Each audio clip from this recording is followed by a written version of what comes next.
easy the system for now, but enough in any ultimate so for now.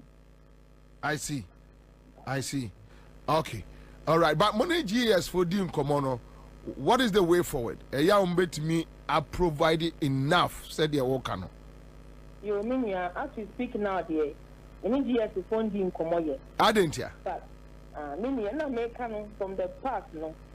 Say yenya konya ni omundi nkomopia because omo no adwemu de omo hu yen say ye pressure group yen yesi wono ye betia ye pressure group minia oh I see yesi staff bungalow yesi dormitory yesi dining hall we support the BBM how then we become a pressure group.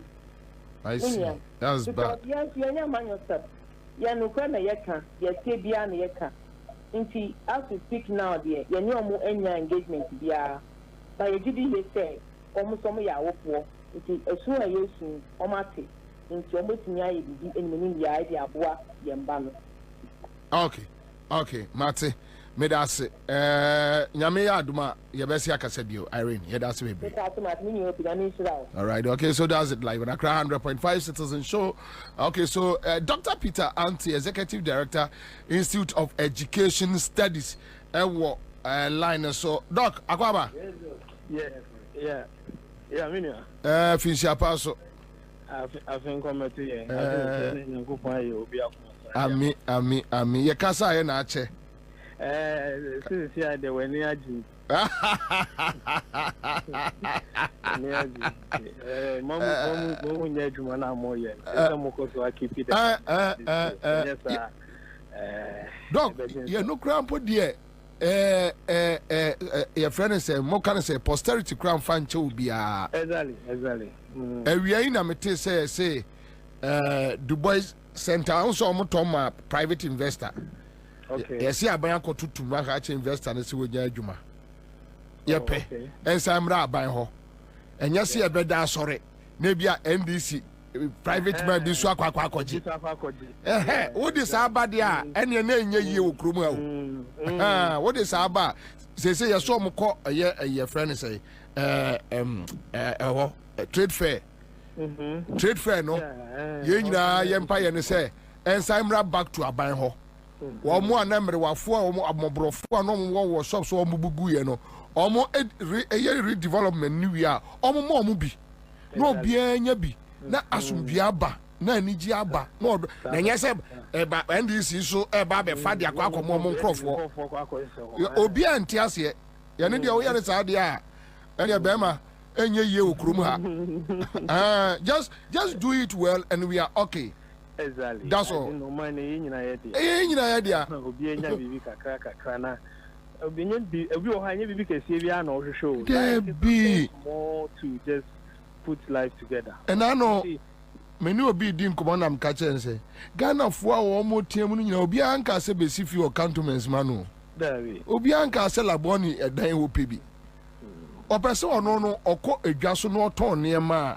at least say taxes kura no o tua wono so benya ne mfa so kakra no nso dia kwa akoto aduane ma ne yere ne ma adi onipa no on sori emre bia ne light bill ebu no kom na minister eda kane mu free na wo bu nsuo free no obu fuel free Ghana ni ye complaints nyina no I think if they listen to obi anka say sebe Kufuor ye president onu aduane o mati bi mo obi ni ana say John Mahama ye president onu aduane o mati bi mo obi ni dabi Ghana ni complaints ano no na kwai wa ye ni yie otumi ko fa aduane free wura mu ba omre obeba betete aduane so ama obi anya bi adi na kwai ne nye wo first kana na de akwa tra UK na ko disco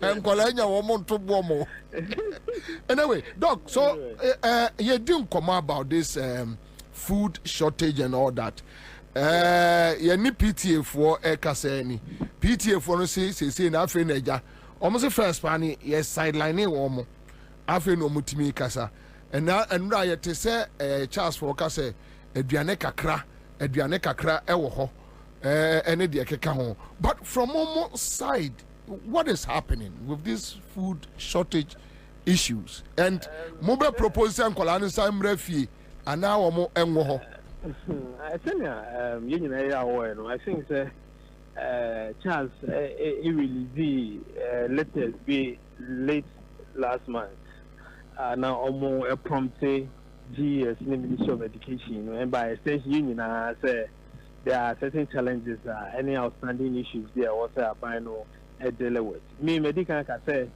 woman say Charles about Abekasa. A lot of people are happy, say people are now talking, but for me, I don't think we should run our systems, our institutions like that.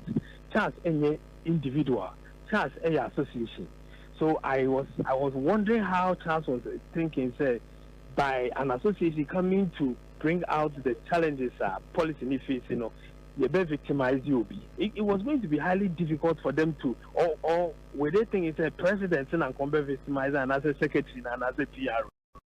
So, me quite encourage these institutions because people were being victimized, and as a victimized, they kept quiet, and then a lot of things have gone down the drain. I feel more so that that vacuum of information that has created in it, and that is a bomb about it. I say we have to call them out so that we don't get these things happening.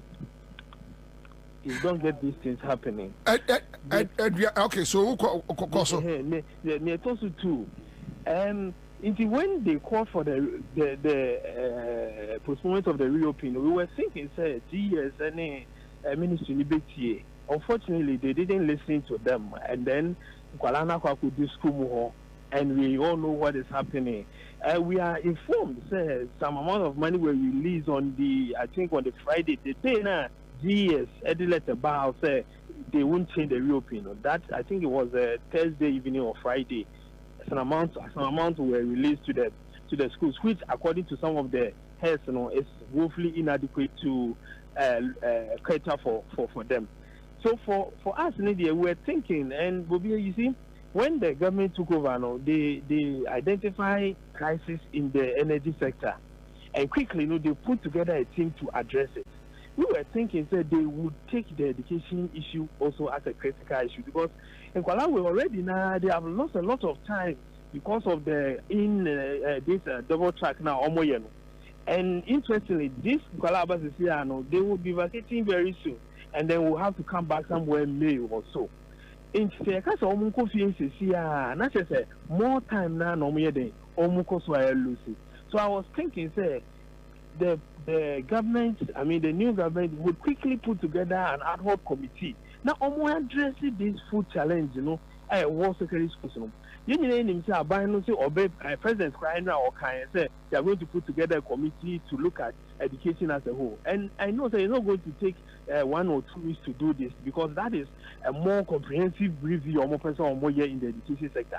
But we have a challenge at hand now. A challenge currently ministry no any the GS leadership intimate handle and you might still no intimate solve issue. So I was thinking that the government would put together quickly, or maybe let's hear by in case a Minister of Education in count. Now quickly on start to say or taking control of certain things now on dealing with this challenge and Kwalana.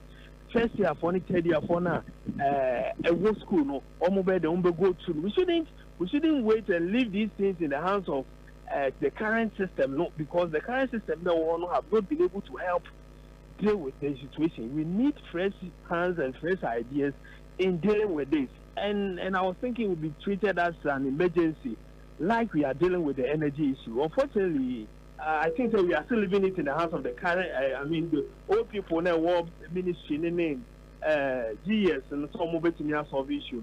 But I don't think that is the way to go, especially looking at it from the point of view, say, in quality school more, now a issue, after the parents, you know, although the problem was not created by you, your swiftness in addressing it is very important so that you don't create a certain impression in the mind of other people going forward. Mebusa say, baby, I baby dream. Sa aduane issue no. Menim se wadu my school semachi ache. E dey na the problem ne bai. I think that one day I have to get time. Program na be we are home. Me pa try. Anytime I'm around, you see, there's been a pile, a car for a long period of time. This issue started in 2021. Into we say yes centralizing into the fee. You can't say central point that you nipa or supply egg nipa or supply, but no supply ma schools and that's be our 3 companies and other 3 individuals are almost supply, and these contracts are given by the Ministry of Education. This was not how we were running at secondary school before free senior high school. What we used to do is the heads were given the opportunity and were in charge of the feeding. So the head, the buzzer, and then the matron. I want to know take charge. Even if they don't have the requisite money, because they have people they were trading with, they are able to quickly arrange something for their school to be able to keep the children up in terms of their feeding. But then with free SHS, yes, it's some model, and it's centralizing. So, me find the say, as Gardiner, there will be 2 people are almost supply all schools in the country. You find a more, there will be 3 people almost supply all schools. And then the issue honorable to the with the spied rice issue, So that is how we have been doing the thing now. So when you do it like that, and that's a one thing for phone canal. That's almost supply will be there's no way you'll be able to get food for the schools. But if it were in the hands of the heads, at least almost the way I obey, because at the end of the day, they all running school. So the heads have no control over how food gets to their school. All that they do is to tell say, we need this, or indeed we are short of this or that. And this is interesting. There was a meeting in the evening that GS is now asking the heads to indicate the kind of food stuff they need. They send them Google form to indicate all these things, and then they will find ways and means to supply to them. So that is what has created the problem. And that is why I think we agree with them. NDC said we need to decentralize the food supplies and then make the heads those who will be in charge of the food issues in the schools, so that when there are emergencies, they will be able to sort themselves out. And where there are challenges, we will know that this is where the problem is coming from. But to centralize it and give it to people, and then you are not able to pay them, and then they decide that, okay, we cannot also continue to supply you. It means that you are going to put these children in the situation we are finding ourselves in. Apart from that, there was a certain amount of money that was supposed to go that will enable the heads to also run the daily activities in the school. Of course, with free senior high school, they are not supposed to pay anything. So the money is supposed to move from the government or the ministry to the various schools, so that they'll be able to do these kinds of daily administrative activities. Those monies are also not going, and that is why they indicated to the ministry through their letters and they said they need all those things to be able to now start or fully run the school. Unfortunately, cannot more release at that time was not that enough. Yeah, say we share various surveys. About 90-95% of Ghanaians now are calling for review of free SHS. Why do you say? I have a paper coming up next week. I think best copy with you. A very dicey situation for the government. I've said this on several platforms.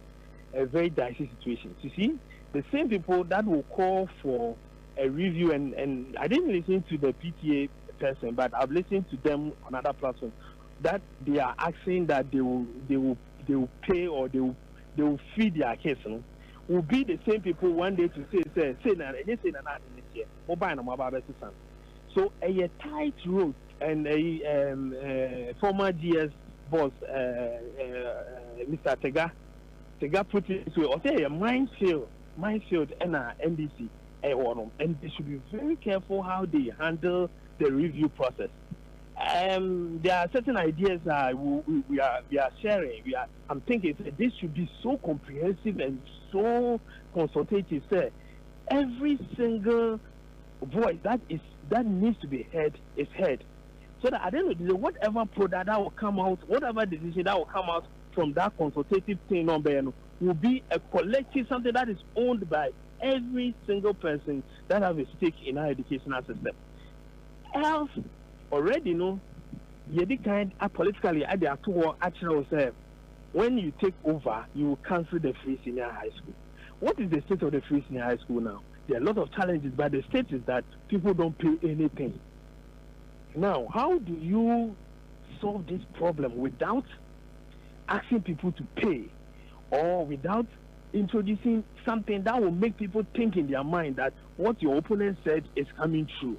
It is a very serious and political roper, and this should be very careful in trying to navigate around. And I think that the best process in the president indicates there should be a consultative thing that they would have to do, and it should be very comprehensive. They shouldn't listen to only a group of people and then move ahead to introduce anything. One day it will come back to haunt them. Anyway, but also paper Monday. Yeah. Okay, so which means Monday we can have a very comprehensive discussions on this matter. Sure, we can have that. All right. For me, I think you see, any plan should not be how do they call it? It should not be immediate. The NDC can gradually introduce other elements into the system, and you should also have other. Okay, so give us an example. Give us an example. Elements based from where you sit. So you do not immediately ask parents to contribute. You don't do that. You don't. If you do that immediately, it's political suicide. So that should not be an option. There is a proposal, Honorable Secretary, I introduced it. I think some people were not happy. But if you look at it from the policy perspective, I think it's one of the things they should be looking at. Because most of the, and he asked saying, free senior high school should be day school oriented. And that is why they started the e-blocks, and you saw that all the e-blocks, were supposed to be day schools. And you see, because the amount of money you spend on a day student, it's not the same as that you spend on the border. So that is a long-term goal that the NDG maybe should be looking at, that you provide very robust, comprehensive schools in various communities, and then gradually you move towards that direction. But till Ghanaians are able to embrace that concept, you should be able to ensure, you find other means to fund the policy. You find other means to fund the policy. There are so many other measures that you can put in place. We suggested something like introducing maybe a little something among your on your get fund, so that will go into free SHS, so that the current mode of funding the policy now, and yes, the government they take it, your parents don't do anything, would be maintained. Then you also create a fund where the parents now should now contribute to the fund and not to the school. So anything that will go into that particular fund, would also be used to support the policy. But to ask parents to pay something now, a political suicide. Remember, you have only 4 years. Anyway, Monday, Yebeshia. And that's me. All right, so that's the live now. 100.5 Citizen Show. And the discussions no doso. So be make out say me offer lawyer Ansah will join us in the studio.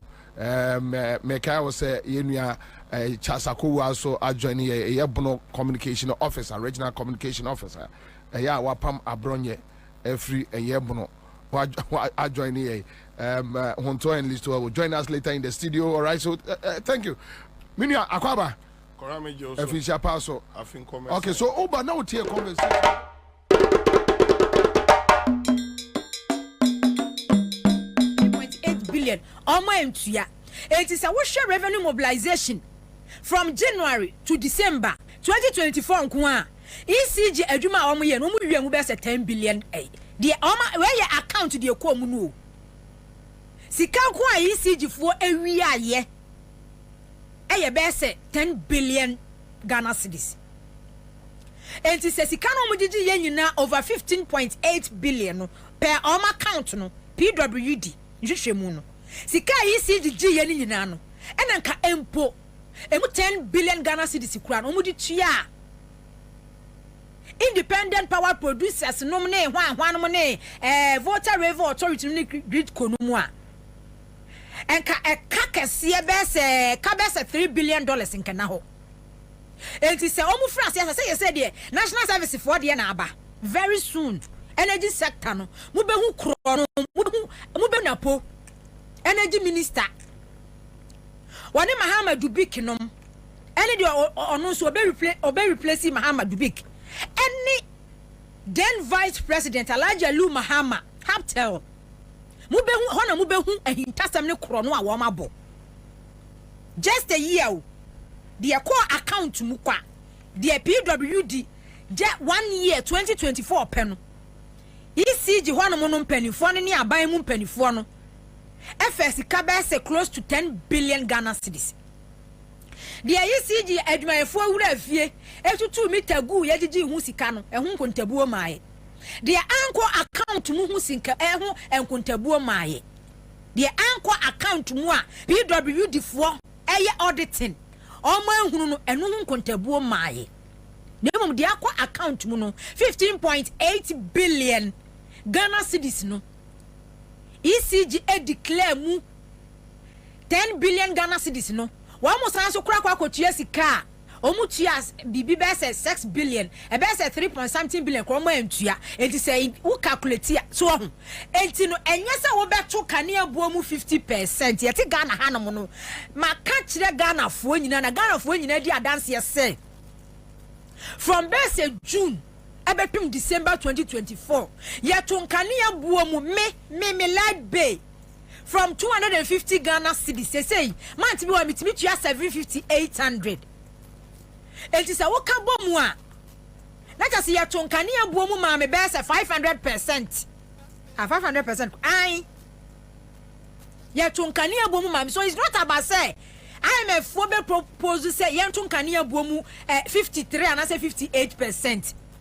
Baby a yelu to sika na free no. E hono na energy minister. E hono was some wani call was setting up committee. Say ECG for etimi import niema de aba.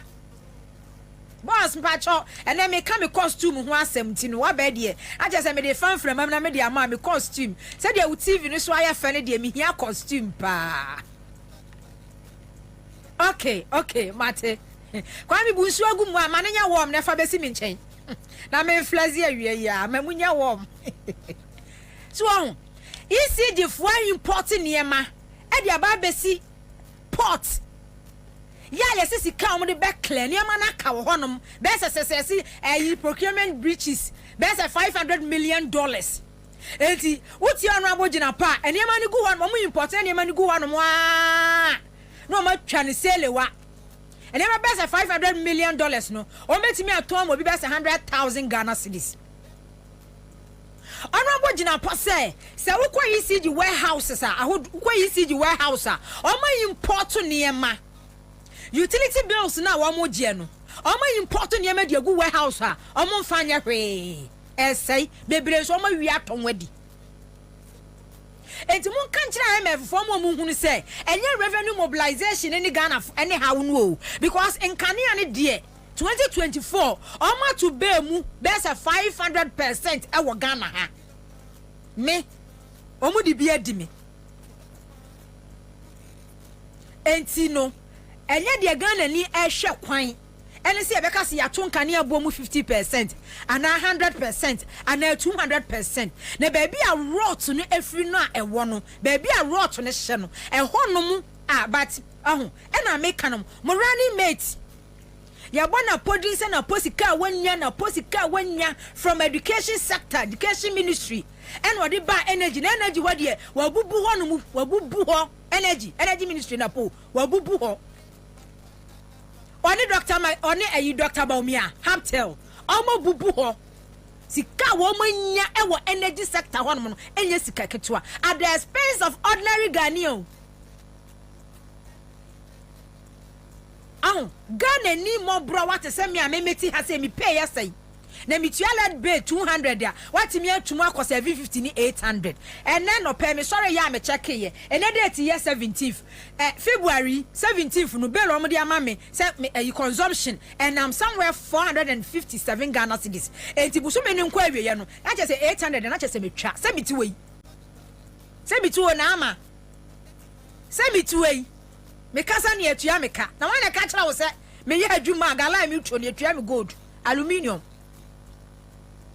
ena medie enti mesa Dr. Matthew Opoku Prempe a create wo energy ministry ho no ho ni nua ketwa John Jenapo ena sa deso an ye de asoa no mesa Kenoforiata a create wo finance ministry ho no akoya desoa e de ama finance minister Dr. Kesa to forcing because I wish any woman ba beto no a enka osenka first quarter year no enka finance minister ko parliament so akwa present budget a enka obeti say the tax way ba ye the levy way ba existed once no o ma increase way o ma ye way because mess o ma create ne ka any niema o ma ye de ato ho no enka de enka osenka o ma ye no but o mo ni choice say empoma ba beto ka o ma beto haw ene amane ni nyina akora akire no kura no e wo so o mugu ne memdi maganafo o mudwuni nipa ho say ganafo no de enti a o munya vote bebre president Mahama nya 57% no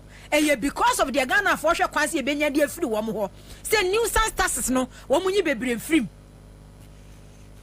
si o Kenoforiata Messi Krono Kenoforiata e boy of finance ministry one no and a Dr. Kesa to forcing ayana deswa o ya want me na a huge responsibility huge task and a yiri will be kunu o Kenoforiata won tamanka Dr. to forcing ko betimi awon mi hu me basa ponwa utini age free me age ma me won temti no se Kenoforiata won tama and ka Dr. to forcing ko betimi awon ni yemba ni nua ketwa ono ne boni a wadi ono ne mesa wa kreti e wa finance ministry ho no akwa ya Dr. Case ato forcing adesoa se ye ne Ghana fo akwa pam enti se ye po i levy wo se ye twam se ye po betting tax e wo se ye twam se ye po emission tax e wo se ye twam se ye po e wo se ye review existed taxes ni bi na ye hu ne be ye maganafo ehu aha wo mo ye ni baby akwose ye kwakobobo sia o because of IMF conditionalities ye ni choice we ni yo Kenoforiata Crofotechra mo Kenoforiata emesi ya wa creating tino and ne President John Dramani Mahama one ne finance minister wo mo enda na akufuado akokora bone na akufuado ne mesa wa kreti e de ato wonu muntino ene President John Mahama ontiminda and this is the time so aba be hia Donald Trump eye deportation donors eba US aid wase wo he wo de bana to so $159 million ye was ye nyani this year no emma but na akufuado age US aid ni for years ohun amane ya President Mahama ababetom but when you na akire no oni excuse bia magana fo oni any excuse bia de magana fo de Ghana fo hwe kwan ane se na wonnim se wo haw no eda ho ena wo so betimi asoa adesoa kase ena so betimi asoa enti se wasoa de a waba fo se yoyo na ye magana fo Kenoforiata President Akufuado Dr. Baumia enti President Mahama wona obi kro na obebo ye enti o na se declare no wanted da wabe catch the Ghana for say Kenoforiata is traumatized. Now when I catch it, I say yeah da. That's a Kenoforiata wa. Ye more powder we Ghana ha. Last year I buy say Asante bedi atuo. Asante bedi atuo e twa hwe. Ne yesi wawu. Hwe de we nipa bo say social media. Hwe de we nipa bo say. Aha, na wo tanfo kase wawu busuafo wawu firi wo so a enye ne gie. Why na kachira wo se Ghana ha sei ade abeche ana medru fie yesi akwana ne mfura trope no kenoforiata ya mutua me maninje unim de we nipa ni abre unim de we nipa bra abre nipa suasu nipa ho kira kenoforiata de abre nipa na misika and mankoto bond na misika na babia but because of kenoforiata kwanya wodi alaji sedu agongo efa asuntino unim ha wa ye ti se CMD fo ye bra ya bre enti se me na na ma metia no mu na ya ka kire se kenoforiata is being traumatized because of say special prosecutor declared say fugitive declared wanted enka de benya kura nke be de be so ne say sa apam self no kura no enko obi antiase yes. But I was a woman tenase, no woman witness a memo papa. I was a woman tenase, no more account for their deeds, their wickedness, their criminal activities. I was a woman tenase, no woman who Bonia woman diano, one more account book more contact Ghana for, almost facing prosecution. And yes, a prosecution say, ye jack and for reatas at the knuckle court and knuckle court, near the neck court, near the neck court, no was sika, where we are sika diamond, where we are sika any gold diamond, no, not Gabi what you da kumu room, now or mutia, no Kwabena or done a cataso. Ye here can for reatas, ye be prosecution, near be jelino. Ye yes, President Ekufuado Pokrano, ye be prosecute President Ekufuado. Dear Ghana for here no, see ye be prosecute President Ekufuado. I'm not Ghana for her coin. And to me say special prosecutor dia why and me jindi, me trust it, me na na ma me jindi because obia when ya mre ejapadia document.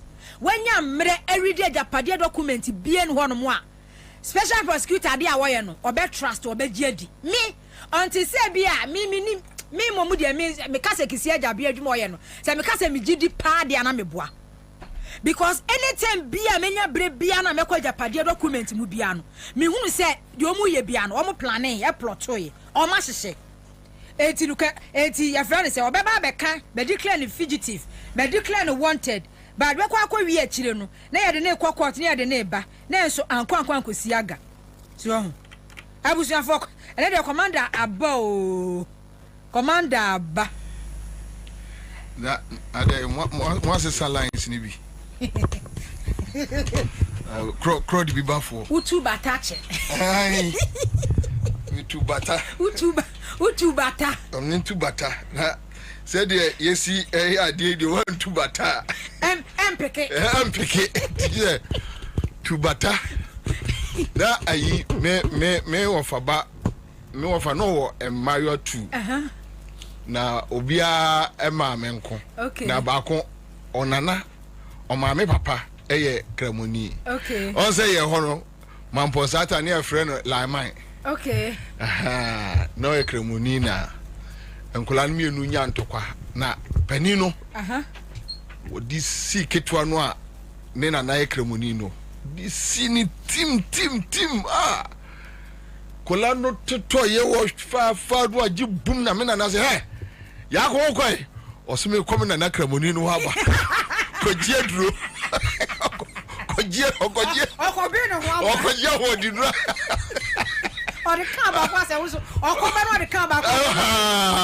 Or the can tim fiferi or the boom and I say Yakoi was me coming and I like Kwajedru. I don't know what can say hey. Appointed continue to come up on Paya Mano. And your man for 40 year woman just all call like Maho. One call like Maho, dear. And then I just said, baby appointment here. Massa. Just all call like Maho. Just all call like Maho. One call like Maho, dear. I just said, Asamoyato. I see to know, baby. I was shocked on a baby. I shall cry. Send them Monday and come here. Send Kajabe. She David. Number cock and pisky. Cock and pisky. Now, Kwame, producer, maybe I can biscuit was a coy. Above from you know the Aka top and down. But the boom 97 the can fiscal do the coy. Oh, I'm I don't call to who shoe. We were when you go into a fiscal babetrasi as there. Oh, dear, Monday now, come and commander, Mr. Commander, she send his suit to the bar. There be measure me pick a low, nam dia bar.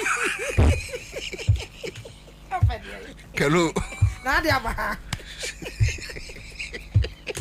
Yet is also cream. Oh, but I'm picking. I pick it. Hey, then I'm yassy. I pick it. Then I'm yassy. I bet something I may show for Yata, Kero for Yata Mia. When I mention Shano. When I may reckon of Yata, one day. Oh, the amount. I am here, when I mention Shano. Okay. My chinisa, and one husband, the mamma bar. Oh, you didn't have 7 Baba announcement will be a one can of Yata. So what the hospital was in so moon too. And Fanamra. But Bioko Bia Omo Fanamra. Announcement of the Namo. I don't know. Now, almost a Trump with the away. Says what Tracy code. Say immigrant be a woman be a obey for me. Yeah. Yabama Sikase, and I'm just can't one way. I can avoid that the 10 cities. 10 Ghana cities. Young Yanakase. Get to be a ebi no kura penako fana ba omu hia 10 cities omu hia almost yet to buy neka kenoforiata say listo adunwi no wa hunu ba bia kenoforiata wa ojejo mama sky dey oje police force sky dey OSP sky dey ni Africa pi wodo abetofu agum na say ha ne wagadugu kura wa ko fa de na kenoforiata dey almost say yes OSP say 10 Ghana cities ba ya no kura no obi ahia ma for person me free tie no ne hu ntia na ma bai ba won te so wo ba bia kenoforiata da so da clinic wa na say dey lie o na clinic bia wagane sa ya to abawia no na ne fie no e wa ha no otufiri ono kotena e kire ha won say sa telecommunication ni kra e wa kire ya NCA enye telecommunication ben ya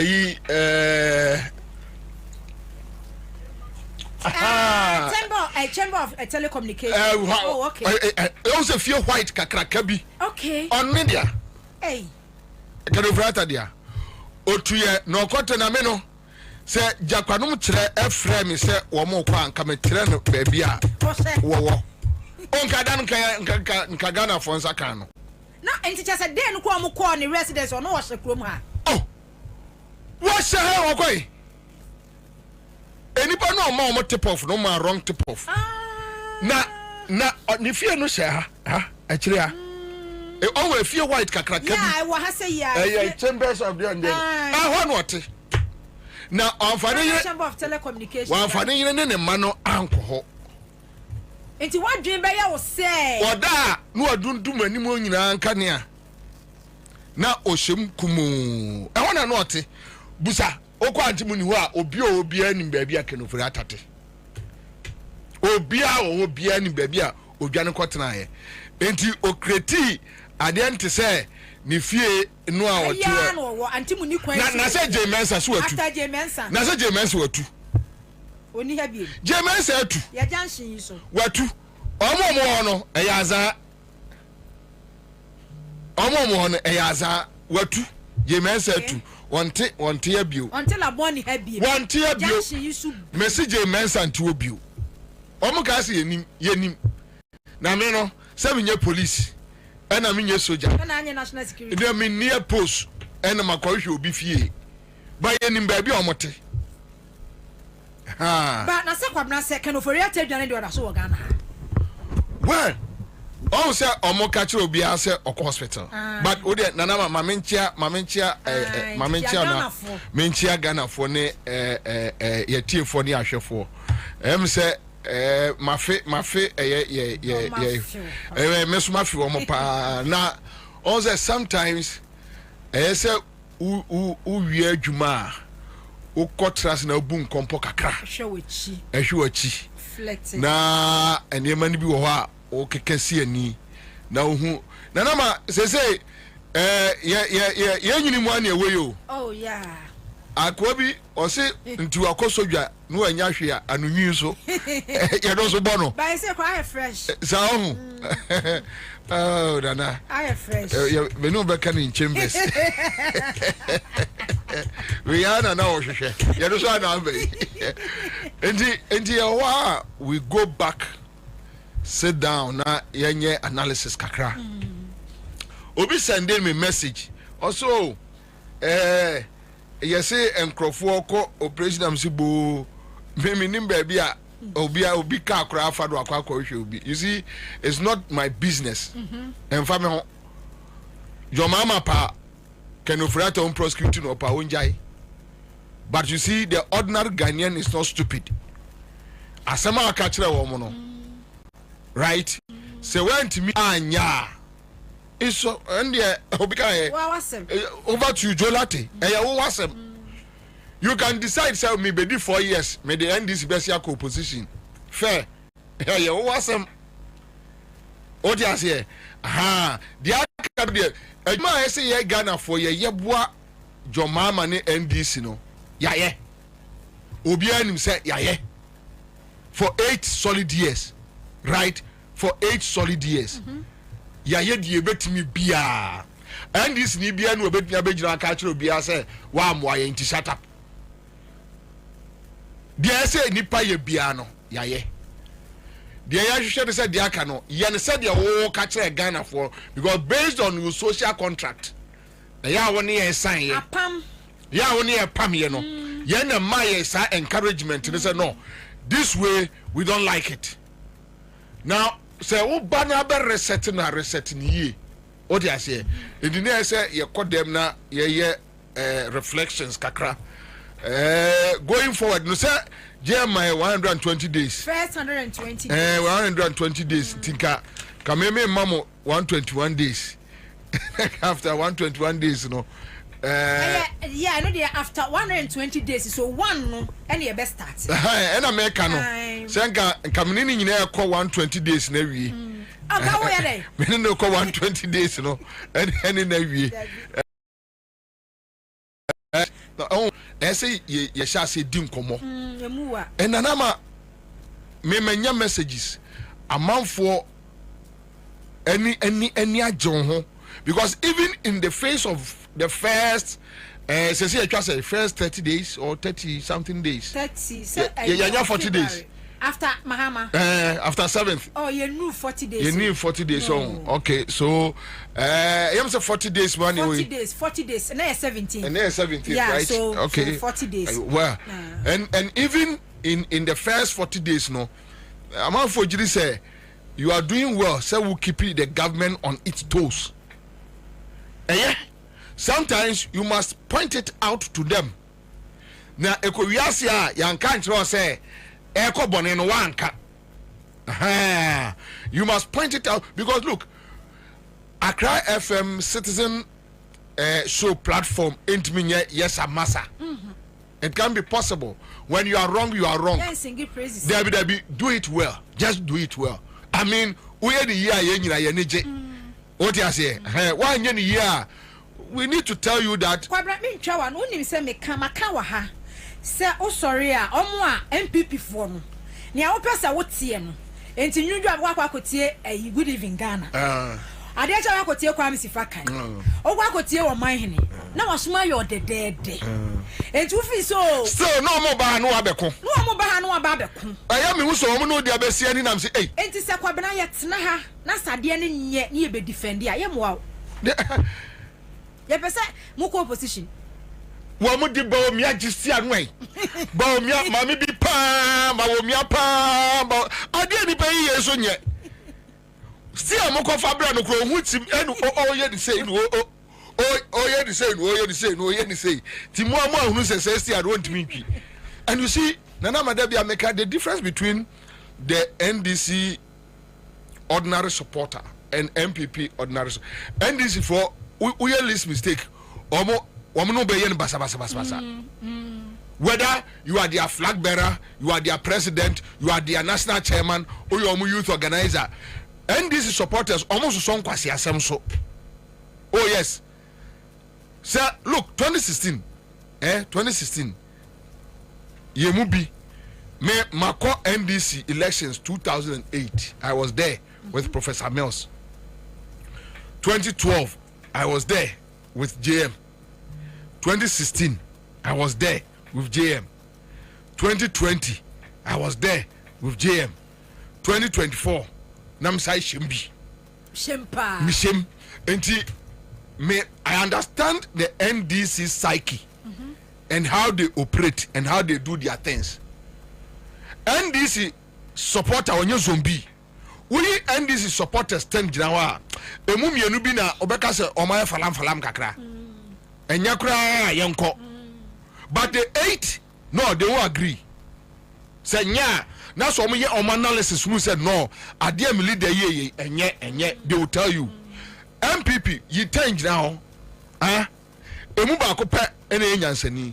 And no coordinate. Yeah, on Okrano on Kabi. On coordinate. On Kabi. Na 9 Wakano, Jimmy, Zombie.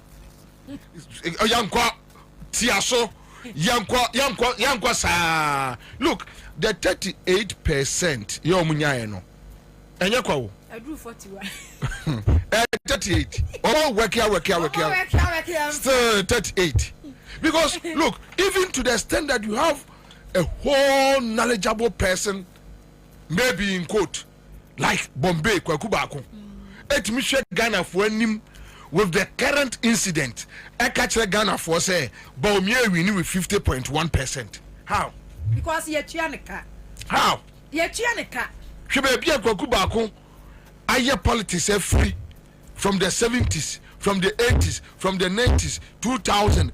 Now what that them akokra okra puma peace FM ukra ontimi nko na nsai ni hunam ni dompe nyina dodo no by last minute osoro koy any internet ba 38 no because no want to in 2016 NDC lose no NDC supporters e catch your mama stays obe kofi Obako, where there Obako. Yana Majo Mama Becca say, Omo when this more person who in the back and they should wait Obako. NDC. No. NDC when you joke with them, they will agree. Oh yeah, why they will agree. But young Crawford. No I catch you so giant cry, wouldn't it be Jinawa or Betua Bamano. Ah, so you know, say Ghana for Buffalo, you baby, you baby, say, or says, be I go carry bitch a coffee watch you, master. Offering catching you, baby. Ah, yes, I don't know. I abandoned your coffee, baby. I'm not here. I had you actually. Also says, be you very bomb so much when you so brimu. What do I baby? No, baby. You see, so I think, sir, Nanama, menya a lot of calls from followers. Omanfua, Omasha see follow fofro. Wow. Omo till da. But they feel like there is improvement. Yeah. And I think, say, you see, I keep on telling people that if we are friends, if we are colleagues, and we cannot support each other to grow, there is no need. Me madam for no na se me and support so ube grower. There is no need to say dia grow. And also. But we only come together as people, as society, to make sure so we hold each other going. We costro now we so costro. Obi ani mrene young. But there be any young kakaku na obi ansay na the encounter. I think say it's not right. And I know CMG appreciates your effort. But let's come back to a Kenofrata question now. Because me rem no ye no ne adiana wanugusua oka. Me ba so wanted list no. You just fact so mami why? What boso? Wanted list says the special what boso? And me moso. And ye You just fact so. Kwabena na no say so already me read and Niama, Niama Tia almost why I wanted no. Okay. Niama Tia almost why I wanted no. Okay. And now if you are Chelekono, we will take our time and pick those issues no one by one. Now you dealing with sa and Niama na enti say obetimi dia to so I am say or the atoso. And I am say say what the CTV so Kwabena. Oh, sir. Hey. Level don't change. I see. Level don't change. That's right. Me baby. Oh, where? Kwam kwachi, won kai o. Is that your corner level so? Okay. Enti okay. So the atoso. Or the atoso. Oh. Or the details. Aba. Enti abusuafo mo amohwe ye CTV ni mo a ma join your Facebook no. Okay, so the number also who special prosecutor ne symbol no. Symbol no top. Right? And we did a cross check. Okay. From OSP office. And this list if you want na eba. So me kra nana me hu sese ordinana ya ofuriata nana ya ofuri no omanfa kuntun kuno anka ho sanu de no de am se nya din ya no ni eya document so okay all right so ya wono 1958 after independence were this 66 years onyiri yo anu aba akokura mo no sa no 66 years ya na ya de danu so ya de ketu hey and the bonnet na amana yekoso sa no okay anu shredo me almost say nani black ni trinwi black onipa ni black ni trinwi black okay ne brown skin and the complexion brown skin nani black na ne skin brown. Possible locations: United States of America and I say UK. But these are the reasons. So this suspect is wanted to answer charges in respect of several cases, including strategic mobilization, GRA contract. Okay. Okay, it's our contract. If you are we will break those down. I'm a man for whom. Termination of ECG BXC contract, National Cathedral payment, ambulance procurement contract, tax refund account utilization. I say OSP no wejabi wom. Oh baby. Wejabi wom. P. Closak Fosika. Okay, Closak. Pacho. So okay, Closak Fosika. Kwame. 50 million Ghana cedis. 50 and not 52. 50. No, Closak. 52 no the year from Ghana Commercial Bank to own account. You need 52 billion. 52 billion. Okay. Ghana cedis. Right? And a Closak the name say 5 million Ghana cedis or 50 million Ghana cedis. I don't know, but Ogugua. I mean 50 million Ghana cedis. Closak. Yeah. O you free on my account mu. Ekoto account fu from mu. Closak for su yeah. One first can ama womo. Beyond that, there are other issues. Yeah, can offer. Even Kwabena. Yeah. Closure of banks no crown. Sa banks no crown kwanya. Omo fa so a omo close banks ma Ghana boka 25 billion Ghana cedis. I think say I was a special prosecutor at the count. Yes. Banks now closing no.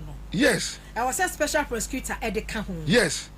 And I am say but you see in America no you be dealing with these issues na yeja diakano but diakano enya dia sebe yebeja HD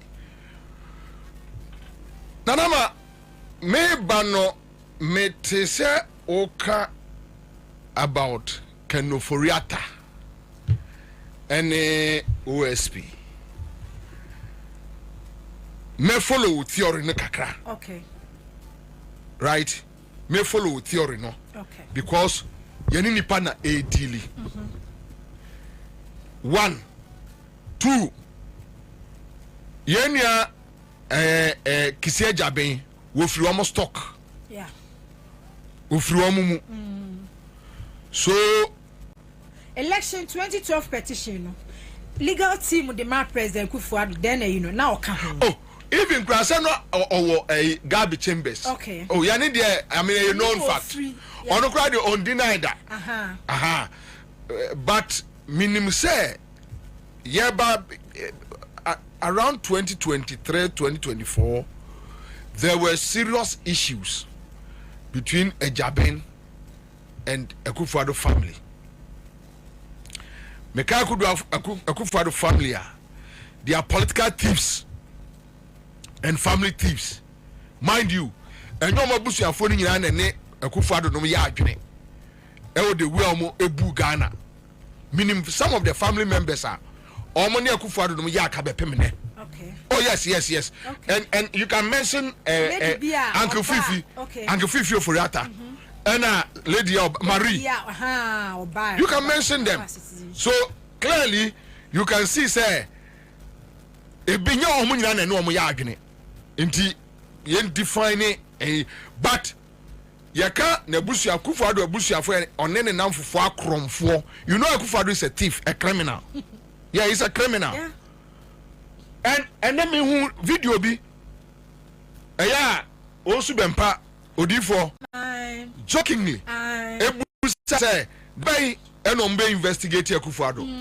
Oga so onim ade kra oka onim oso no kra different do no was scam no onim ni oka onim Kufuor is a criminal by birth kromfo ena onyini ye ena obetra years and he would die as a thief, a criminal. Also on timpie waka dem. Yes, metra ka kire wo say ama Kufuor so di agra no kokura brema kola be bonasum ewo ekrom Ansah no wawu and Odia Brock, it will happen. On the first former president, that somebody will slap him. Anyway, we are hoping say ma NC. You bomb pie say ma NC because washe Ghana for our rene were debonny too much. And utie osubempa onse de osikano no say papa we debonny dodo. No ajai no edi no asiabeka we debonny too much. Oni no. Yeah, osubempa no amu no enka esi a chin interrogate no. Say Ghana politics. And yes, so bompa ye oni jomama kwa asore. Oh, mes do me unim say me ngia sofo ni, me nya konfo ni, me ngi nkremofo ni. Me mpam kwase asem. Me obia dia me nka se wo mu ni ho mo ho. By for ho, me minim say by for ho, but me mfa ho. Wasam nyama sem.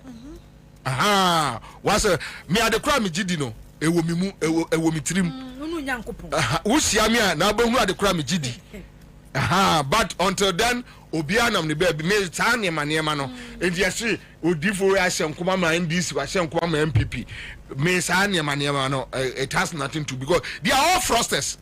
Oh, omo hwe wiem omo study wiem ehwe ba bia mframa ne boko no a no akeka nkwase asem why not to kroma no hwe so bempe ejina o ka kire say no nim say Kufuor esa na ote na wontumi ene ka jo mama won sem kire nti wontumi ka kire no a no no be ka kire say said asafo awurade sie ni ti wontumi ne eye awurade ne hwe kwase asem a osu bempe gira soro dem esa be jamfino na damfo no sabe jamfino na damfo no na obi gira o keka kwase asem wi na esabi anointing oil kakra ne post nipa bedinti na mo je oil de frafra mo anim de frafra mo trim ya hu nkrofo ama me wo omo wie ya anya yie yai ekroma me see me mindi bibia chief from 2008 I've seen NDC omo ma kosora be hwe ase me hu bebre me bobie me hu 2001 untimi nkyerem shege untimi nkyerem hwe bio na nko osu bempa we hwenga as well keka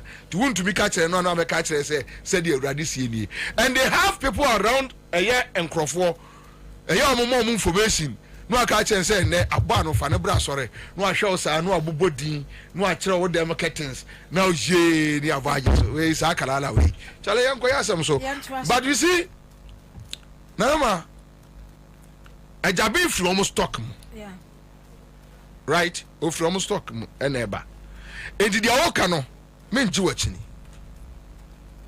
it can be possible enipa ho also kanya ti akromfo yachi yachi ba ko no na ba ko pa kromfo enso ye ono a ana we no no omche kanya ti akromfo wo ma ben pa so ajabin can do that easily say ma menya sa na akwa ne mfa ne huni aya wadwane yate yemfie no nto nchen nanama but meso me theory ni okay Ejabin shall raise issues about a Kufuado government,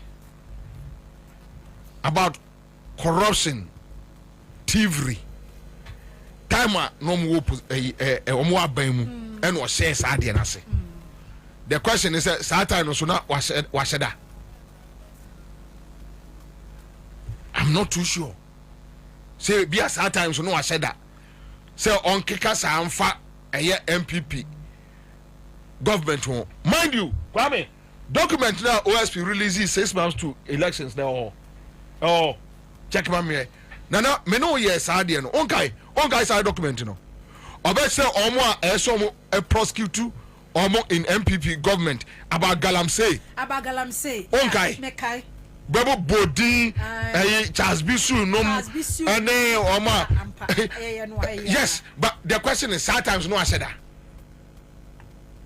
They were in government. Now I'm a party and a wabemu. So the question is Satan no so na ajabia sheda na. Yafia no true. Me say me kabiu. I will not discount your theory. Because and nanama now what the game na say? Tunim say man for bet me abua for actually. Oh yeah. And it me see. Oh yeah. And me nje need that. But I just want us to look at the other side. That this is a jabin, kisia jabin for you. This is the OSP, Ejuma Omoye. Look, me de Kenatefua echo OSP. In any case, Obian come back as a for us because yet Kroma Dampare and yet Kroma MPP ni yadia. As a dampering hui. At least with OSP, they were able to deal with a MPP characters 1 or 2B. So young fire non tour. Then Omabo position. Keno Foriata. Yebeka say or your cousin to Garbinum and yes sir. Enti eyabusiafo. And this will be a beyer Kenoforiata sa. A Jabembe said that aye Kenoforiata sa. You can also be a fugitive. Say over to me, I Google na yen share the definition of Obia or ye fugitive. Obia or ye fugitive. You can say Nanama a fugitive. Or say a person who has escaped from captivity or is in hiding. Fugitives from justice. What do I say? That is the noun. Adjective. Quick to disappear. Fleeting. The fugitive effects of light. Indeed. Kanufrata atimia yirati se enyinam. Ram! Wouldn't the entire my friend fugitive no? I don't want ready no, not oh promo. And within says I can offer at nya quite a granny, you know, still beats imagination. A quite of fast with Johnny, you know. Yanina, I jabia you shoot 2 adjectives and amano. First one also a fugitive. The second one was so you wanted. You wanted. So let's check wanted no meaning. Mintah wanted no so. Why no control city? Say Level don't change. My Philippa. That's one. That's right. Level don't change. Good. Say no. Ready. I pick.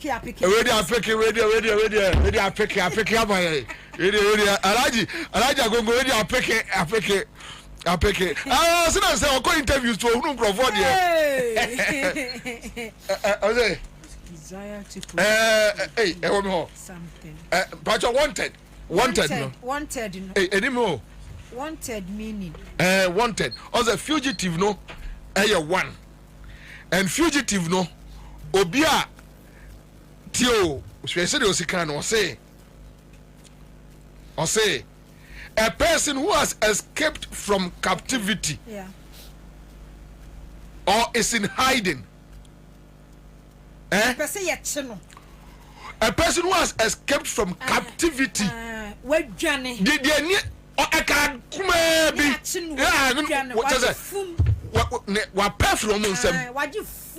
so when Japan, in fact, let me tell you, Japan on their way, Kenofurata was there. On their way, Kenofurata was there. And that is why the OSP ever turned in a fugitive. He was in town. Kenofurata was in town. Okay, so wanted. Okay, so about past tense wanted. So have a desire to possess or do, wish for. No, a wanted person. A wanted. Okay, then a wanted person. A wanted person. Man, meaning. Wanted person. Or say a wanted man. A wanted man is a man who the police are searching for in connection with a crime. The term wanted person is another way to describe someone who is wanted by the police. Wanted is an adjective that means being searched for by the police. For example, he is wanted for murder. Etioforiata are graduated from a fugitive to now a wanted person. He was nearly under capture. And I said that. And I wonder what I'm hearing. I may be wrong on this matter. I may be wrong. What I'm hearing is that when you sue airport, that is what I'm hearing. I may be wrong. I may be wrong. Yes, when you sue Ghana airport. However, I stand to be corrected. Sebia later correction be bar or monfa enchemi. But the initial info, I mean, I'm not a government appointee. I'm not in the government. I don't know what they do. Minim said your mama and Mwebu or Mama Ifa. Eja, sorry, Paya ni nam yala. Nia yekope ya nu aduane. Sometimes I don't even listen to news, so I don't know what is happening. But from information kakra obi dim kobo baby nia yatibi ene de keka ho no when you su Ghana airport and Kenoforiata egane awianoa na omo kwahwehwe no. For that one I know. Entina obeka kire say omo friend a fugitive. Now he's a wanted man. Because no. Already who is a wanted person. Say no wadru wa upgrade no. Everywhere Kenoforiata is across the world. No. Nanama, the first question you should ask yourself. Nanama aye adwuma wa Accra FM CMG. Nanama Atia says here one of the oldest workers. Maybe you, Val, Yoda Sampa Nana Romeo odi ase ye him de ye ba chire ya odi ase Nana ma ye adwuma for years Nana ma so mabre ese me kwaje ma home Nana ma ofia one day e wa fijase or Nana ma kotra France ana kotra Germany oti ya na ora Sedu Agongo ye announcement say ye hwehwe Nana ma achino for whatever Nana ma you that I know Anya wa na besim pam aba adwuma mu abebusa Alhaji say bema medoka odi na wo me wo for my microphone then Nana I know when you know that why you mu fine so with the owumpa so cry you don't want to die with that tag being a fugitive and later a wanted man you don't want to die with that tag oba sori aba abebusa Alhaji say bema me fa odi na wo me ho now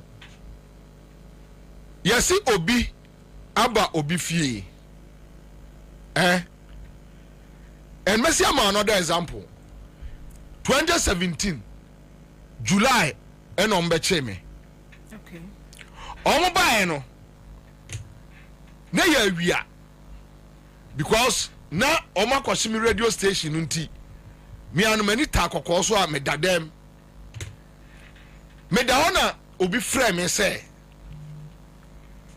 national security for ebe family into me nwane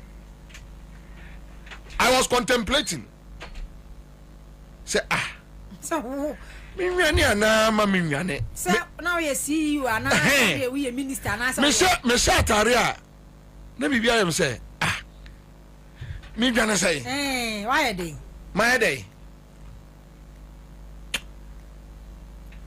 BBC one hwa won kwa na wo fie no mo apira wo mi wa na me nim sister Heidi na Heidi so ekoye ni ti me je sa voice na ba me tirimu say won kwa na wo fie wan hwa na mo apira wo unim de besi ti pie dwane ti me estate mu ono say omukura me picture eno ma position national security cars no Baku trace enom di two awura inside ento obi a omo behu bia nom the picture a kire but yes state nimu no obi betua trem 10 years kra na onim no ento omo break akra ti me two can me dwane kwa another your estate baku oh ni nyina sem one ye ho no ye Riverdale ena baku ye Park Cluster okay ti me dwane ko Park Cluster oba me nim obi anti no me ko paki wo dua bi ase ena me tie radio no mo ka se yesi na 64 hwehwe bobie me gire dua na se na bibia me se na se si ase me sister so ba fie na so omo beto no na omo ye ni bibia na me ka ne sei ene meko fie na omo chime ene omo chime a de ompe bia na omo nye so I went back home me rafia need 2 minutes no mu jira me gate ano after na me sister so akoye ni tia no oba tika abesi no gate na no inti gate na no mo de handcuff egume me mama me sister so ya akokonkwai ena obusa ase me sister busa ase ade chese omo tia no omo bebo me search omo anya hwe no omo de be pie what I want to say is say ya say omo mko ready no ekoto kenofurata yire ne ma nyesa obi a woni bone se nkrofo akọ ready ewo ofie akoto yire no ma bema wa wo ma ene oyire o ga se o ma o nsan ma wadwane David bema me sister even with my sister when you know I couldn't bear it like me sister nete on me ni bibi me come on me ko ka me ma me say asa men meka and so mo baby sister bibi de anya me de me ho be ko ba de on person mu ye bi omo nye de on person mu ye bi omo nye omo de me boxer shorts na de me nante call estate no police station because na eni pe ba ena amanfo so busom so police station ha tie ne amanfo no nko na ye because I insisted so man for police station what there because be so obi ahum say omo na de me ko no eni se ma bie wa they should ask them enti me no omo twen dem no omo twen papa say mo me nwura police station ade amasa jese mu kume wa jese mo ni mo di mitiba broker no mo akume and they agreed. We went to the police station and omo take national security for nyina particulars and omo etro me din me fra ayi your friend say me nua mare wa de because no mare wa de akwala ba ku wom okay me friend me nua mare wa de so we de ontimi nya ho hwe am say fair that's okay and the number say kenoforiata yesi nkrofobia ba ofie abehwe on beto yire no ma yeso ma Ansah kifio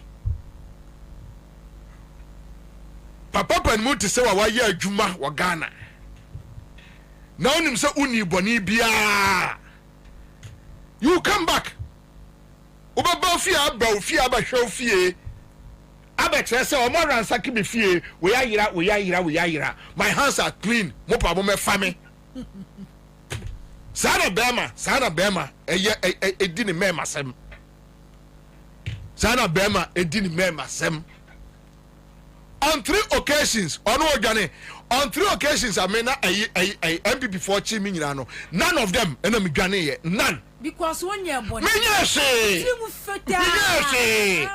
third one on be chimi wo ekire ha na dwono omo de me ko e wo kanum ba ko se mibusa omo se ye kwai omo se omo de me ko cathedral amna no ho ana me se na agise na musie mi ne omo se hwe na no so de na me se bema me ye na de me ko na cathedral na say cathedral no se akufo de ni ne se ne ma me bodam ni akufo de ma me obodam no se am se ho am se me ye hwe omo se wanu ye den na me se bema oba ma di watam abai mi bi wo me ho me wi go mo galam se na mutune ebi wo me ho baby apa bia yenko o se Rebecca se en fam na me se Rebecca do na me de ye dey Rebecca se en fam cathedral no na Rebecca se en fam mra no Rebecca you no monopause o ne me da na so ne me dey e dey no obe we de ko aka yirimu e dey no obe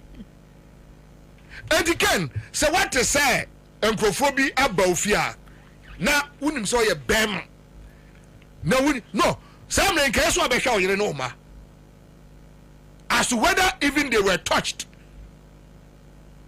for you to sit somewhere and placing calls asking your kids asking your wife what to say you don't quite enough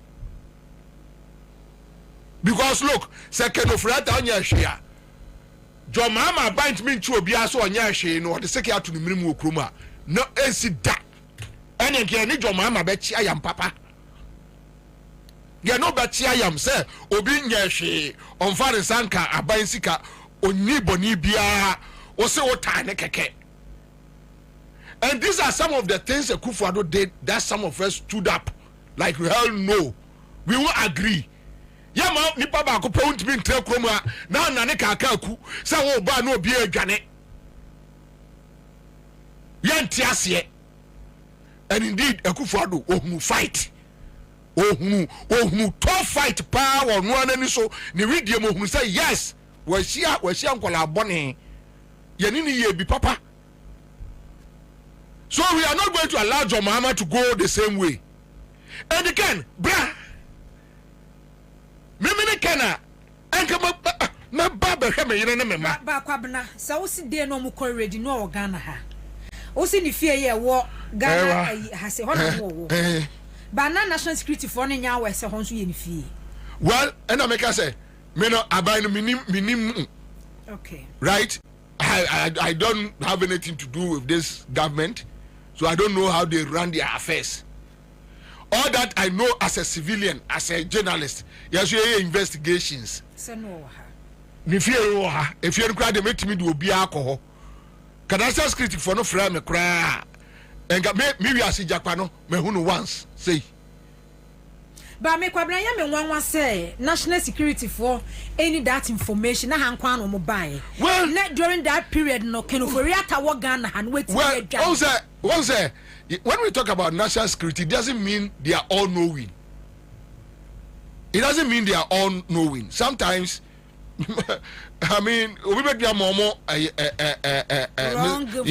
wrong information. I mean, it happens.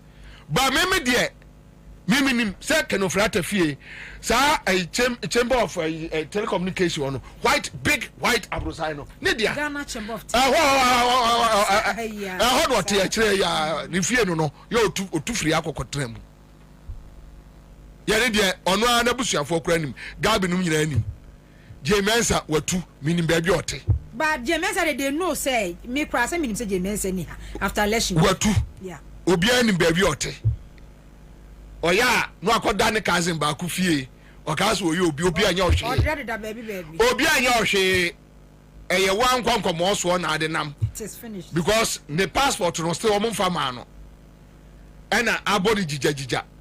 And or did that the cousins or cousins is soon a friend for bomb money or beda because munipa afen we so we abusia and I will peche and I nam obi anya ohwe da so police car is one ne tie ajo police car is Johnson so no and I me do na me tie mu say entimu nkofie ba ko se bra ya asem o me do na me ro me kedam se entimu nkofie o se bra ya asem o tie na ba akwajo enesi wo but nanama Keno Foriata, what is the issue?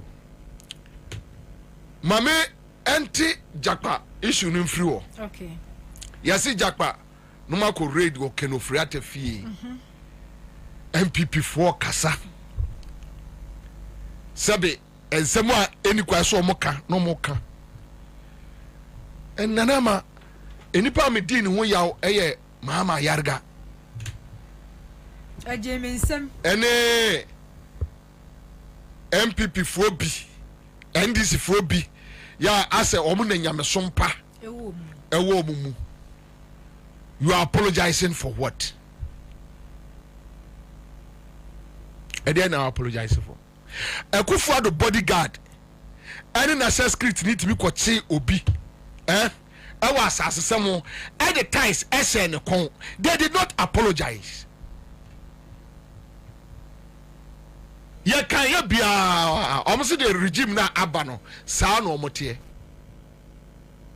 akufo do nkwala akọ regional coordinating council kumase regional security head akufo do no appoint no because akufo do empe no na akufo do pese otu no enti no osuma nkwala mo nkobo no ama hwe kwame papa ne friend say COP bibiado Omutwi ni free suru no ba hwe fom no o se om de ni ko gira eye dwunsodwa so de hwe ase onyonso force onyonso mu no the tape no em so grant say interview no ma Adom FM what is MPP ni bi kasai kotie the account of John Jinapo e kwaye om de fa so e woni fie kotie James Ajanim Boaten James Ajanim Boaten say wada and I yankwa de nya security for MPP supporters e de tuo ban fie 2017 MPP apologize uya na NDC for ni bi no mama yarga no ne nkrofo abusa say so should we continue that way? Why shouldn't we continue that way? Why shouldn't we continue that way?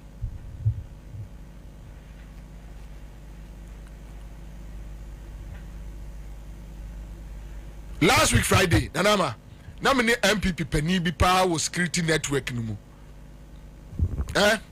Na say nipa no. Time omo aba mu no. No mu jimi no. Me sending the message. Me say that trans sending the message tin. I catch and say me man a short time obey mo bo. No mo wa be na the message ni man no.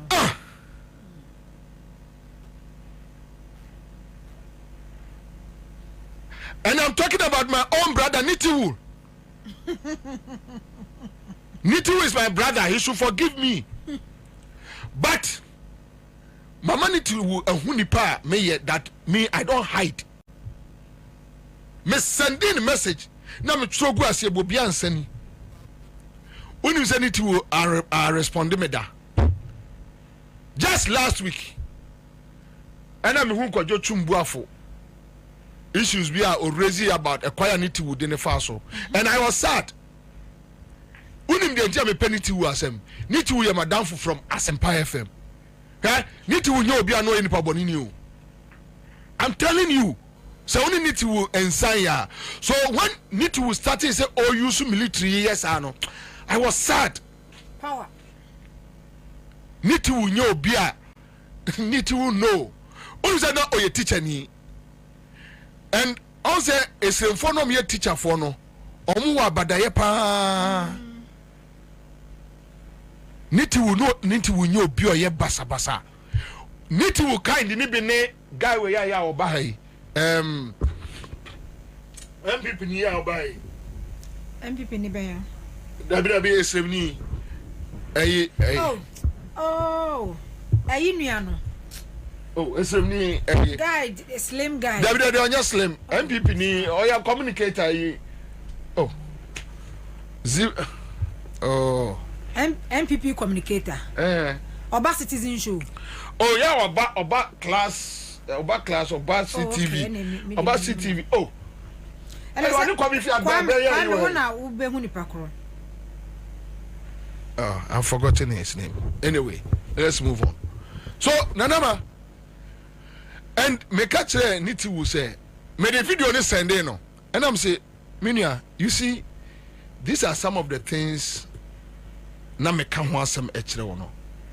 But me ne nkomo die me mfa to abonten for friendship purposes. Yeah. Me Nitiwu, we have a good relationship. Okay. So, enya politics na ebe ma me a betray no. Saka. Also, Saka is a very liberal MPP person. Dabi sana na Nitiwu tie. He was very liberal. Minim de bogu Nitiwu ani so. Power. Na minwe ye niema basa. But I say am a kind no.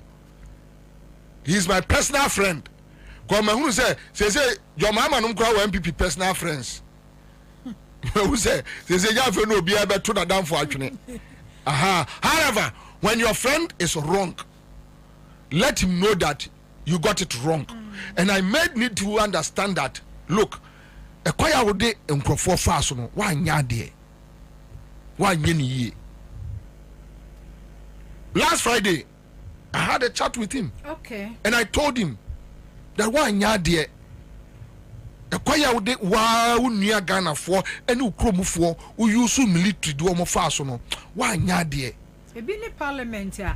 I'm say Kanda Park I said no military new remus you know come inside our parliament. You went to a shaman to brutalize people. Omo ampacho. Mama yarga to kroma ye kanya say it me bu nipa man num gotamu nsuo. MPP for so omo ampacho. Na yako a criminal who is a criminal. A criminal. You say ya omo pacho fair and this no omo na omo dia say don person omo running in bia no omo dia but the national security koye radar majority leader dia wona wo be patch omo be crowd and America and this no omo na omo dia ye beja omo into no we will allow them to run it the way they want it. However, I disagree with Mama Yarge's point. I disagree. Simple. That is the only thing I can say. And part in Ewura. Inti Mama Yarga no mo dia. So I'm say no person mo yenwa. Me am metenchen die. Abro ye yumu o se aka me nyumba ko. E dey na mo beka. But Nanama, is it true that Japa is working with national security or not? It's true. True. It's true. Is it true, sir? The national security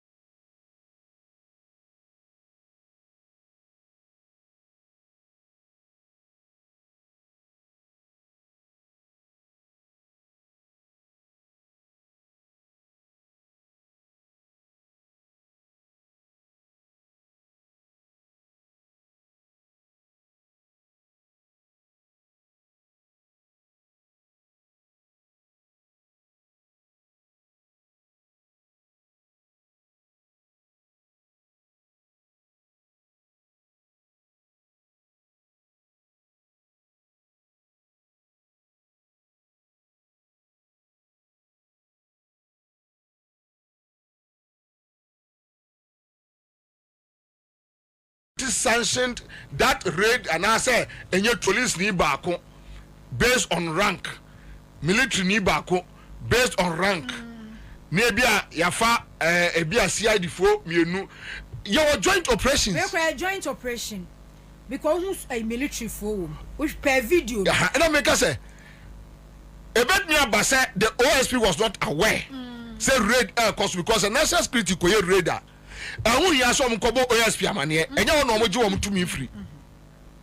Na omo din tro to say there Kiseja ben ene Razak Osman Razak ene Japa ono omo ne da. Enti say omo ko your operation e so ya aware. Onim is so simple. Japan ko omo ko simple. Is this the first time? No. MPP. Yeah. Debio. Yet to come on MPP supporters akowura UTV. Enye red ni bi no. Anadwo. Eno kwa mo kwa anadwo. Ema ya catch omo say, munyi enkrofo na omo ba red no. E wo UTV munyi omo adi. Omo say there be. MPP for say there be. Area chem say court for mo say 1,000 we say 2,000. 1,000 cedis. And the MPP tax equal ready court. Mami anu onyemu okuma. Oh, Kumasi High Court e wa dum KMA. E wo KMA premises. Judge no so no onyemu. Ah. Abi bi fam pacho. Edruwe so na NDC for pacho. Krofo we no an odwene wo mo ho a. Eya na ya yo se man fa yi. Nenso abanisa se Akufo-Addo se MPP for na ya aboneyefo a ebi anka woni abonefo me so bi bedi boni sei so bi bedi boni sei I can't join a party omu di boni sa. The only thing about NDC ni say omu boni said they knew omu trim omu ni boni kwasi aboni se omu hwe anim no omu di boni sa da bi omu no nye NDC de ne ye bele ade so omu do omu na si from kra no a na temelele no aba na omu pese omu so MPP fu ani na omu say and wonim de kwaguba kono ye omu we mama yaga we no ba send the message you are a fine politician, a very refined one. But adia mahama yaga ye no na minority no ono a majority decision. And party ni kwaguba kono na ye omo sa you are a fine gentleman. And I say your party because me no me wo fia me hwade na man. Me say na na me. Ye kwaguba kono omo platform. Ye omo de ye omo sa. Back behind the scenes.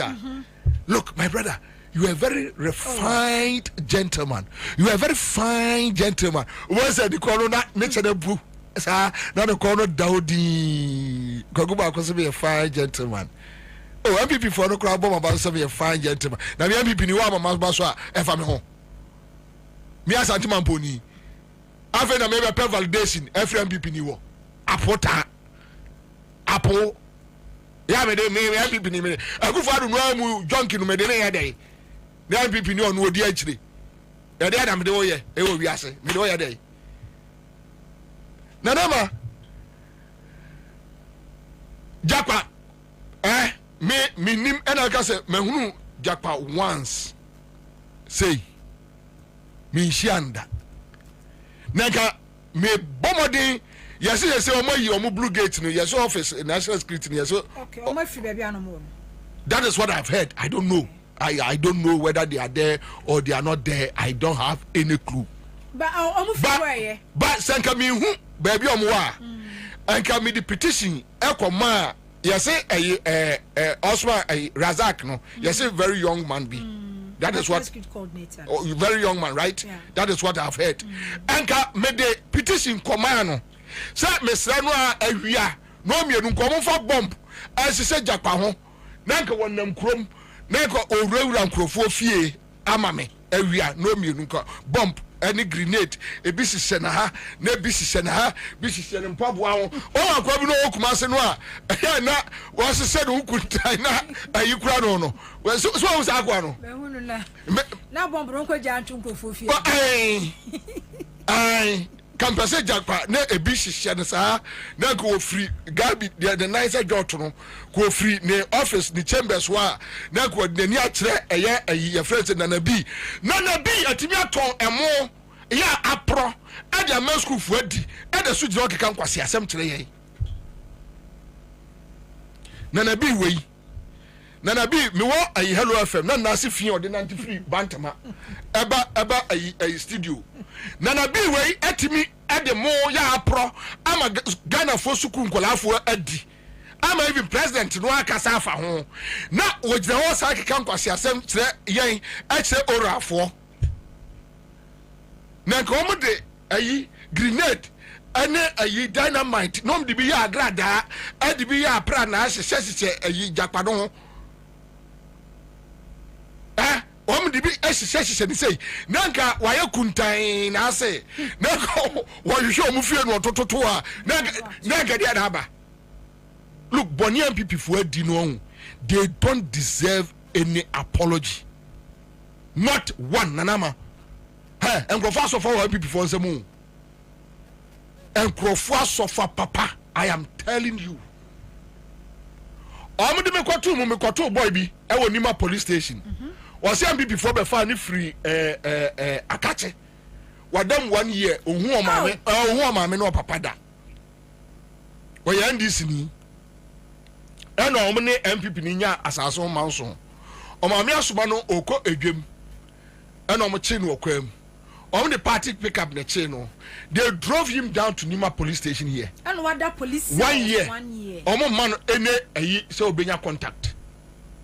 Unibody am before the okroma. Unibody nkrofo we di e okroma. Eya and this for jam omo kasa by heart. Look, Nanama Opa yem for 1 week so yem chance yem be so yem MPP for ye. Ka bi asenka Ghana for ene be to ogu MPP for so okroma bu omo ko omo. Ken oforiata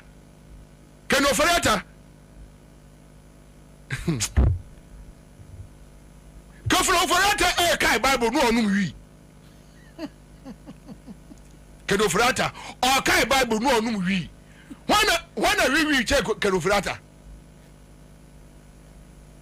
Wa kai Bible no onum wi. Kenofrata. Unum dia man grofo ayo omo labonia. No. If you know them very well, you will never sympathize with them. Okay, Bible. No onum wi. Kenofrata. Yes, we really said Tieni. When so also Benumsu. Man is no. Also Benumsu. What kind Bible no no we can ofrata. Na wow nanama.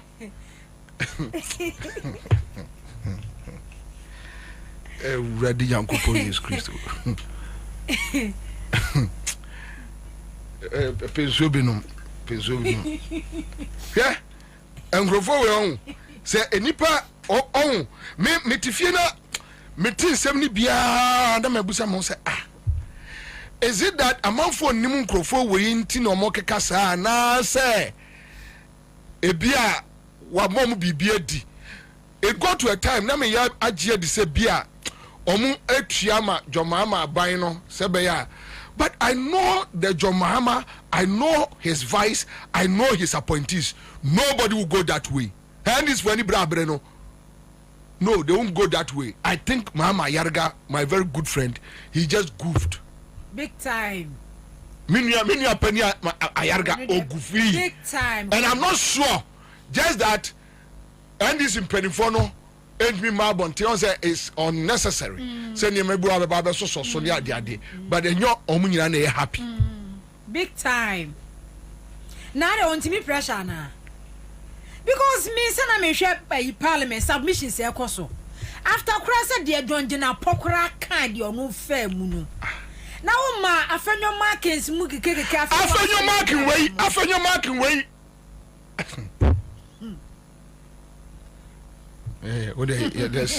Let's move on. But Kwabena woni me say ma ye kan no. Say boni MPP fo adi no. Enti na me bisa say afen na NDC fo eba be dealing with them ana. Because after Nanado 2017 bare first month ni man na ekoso Ghana na ebu.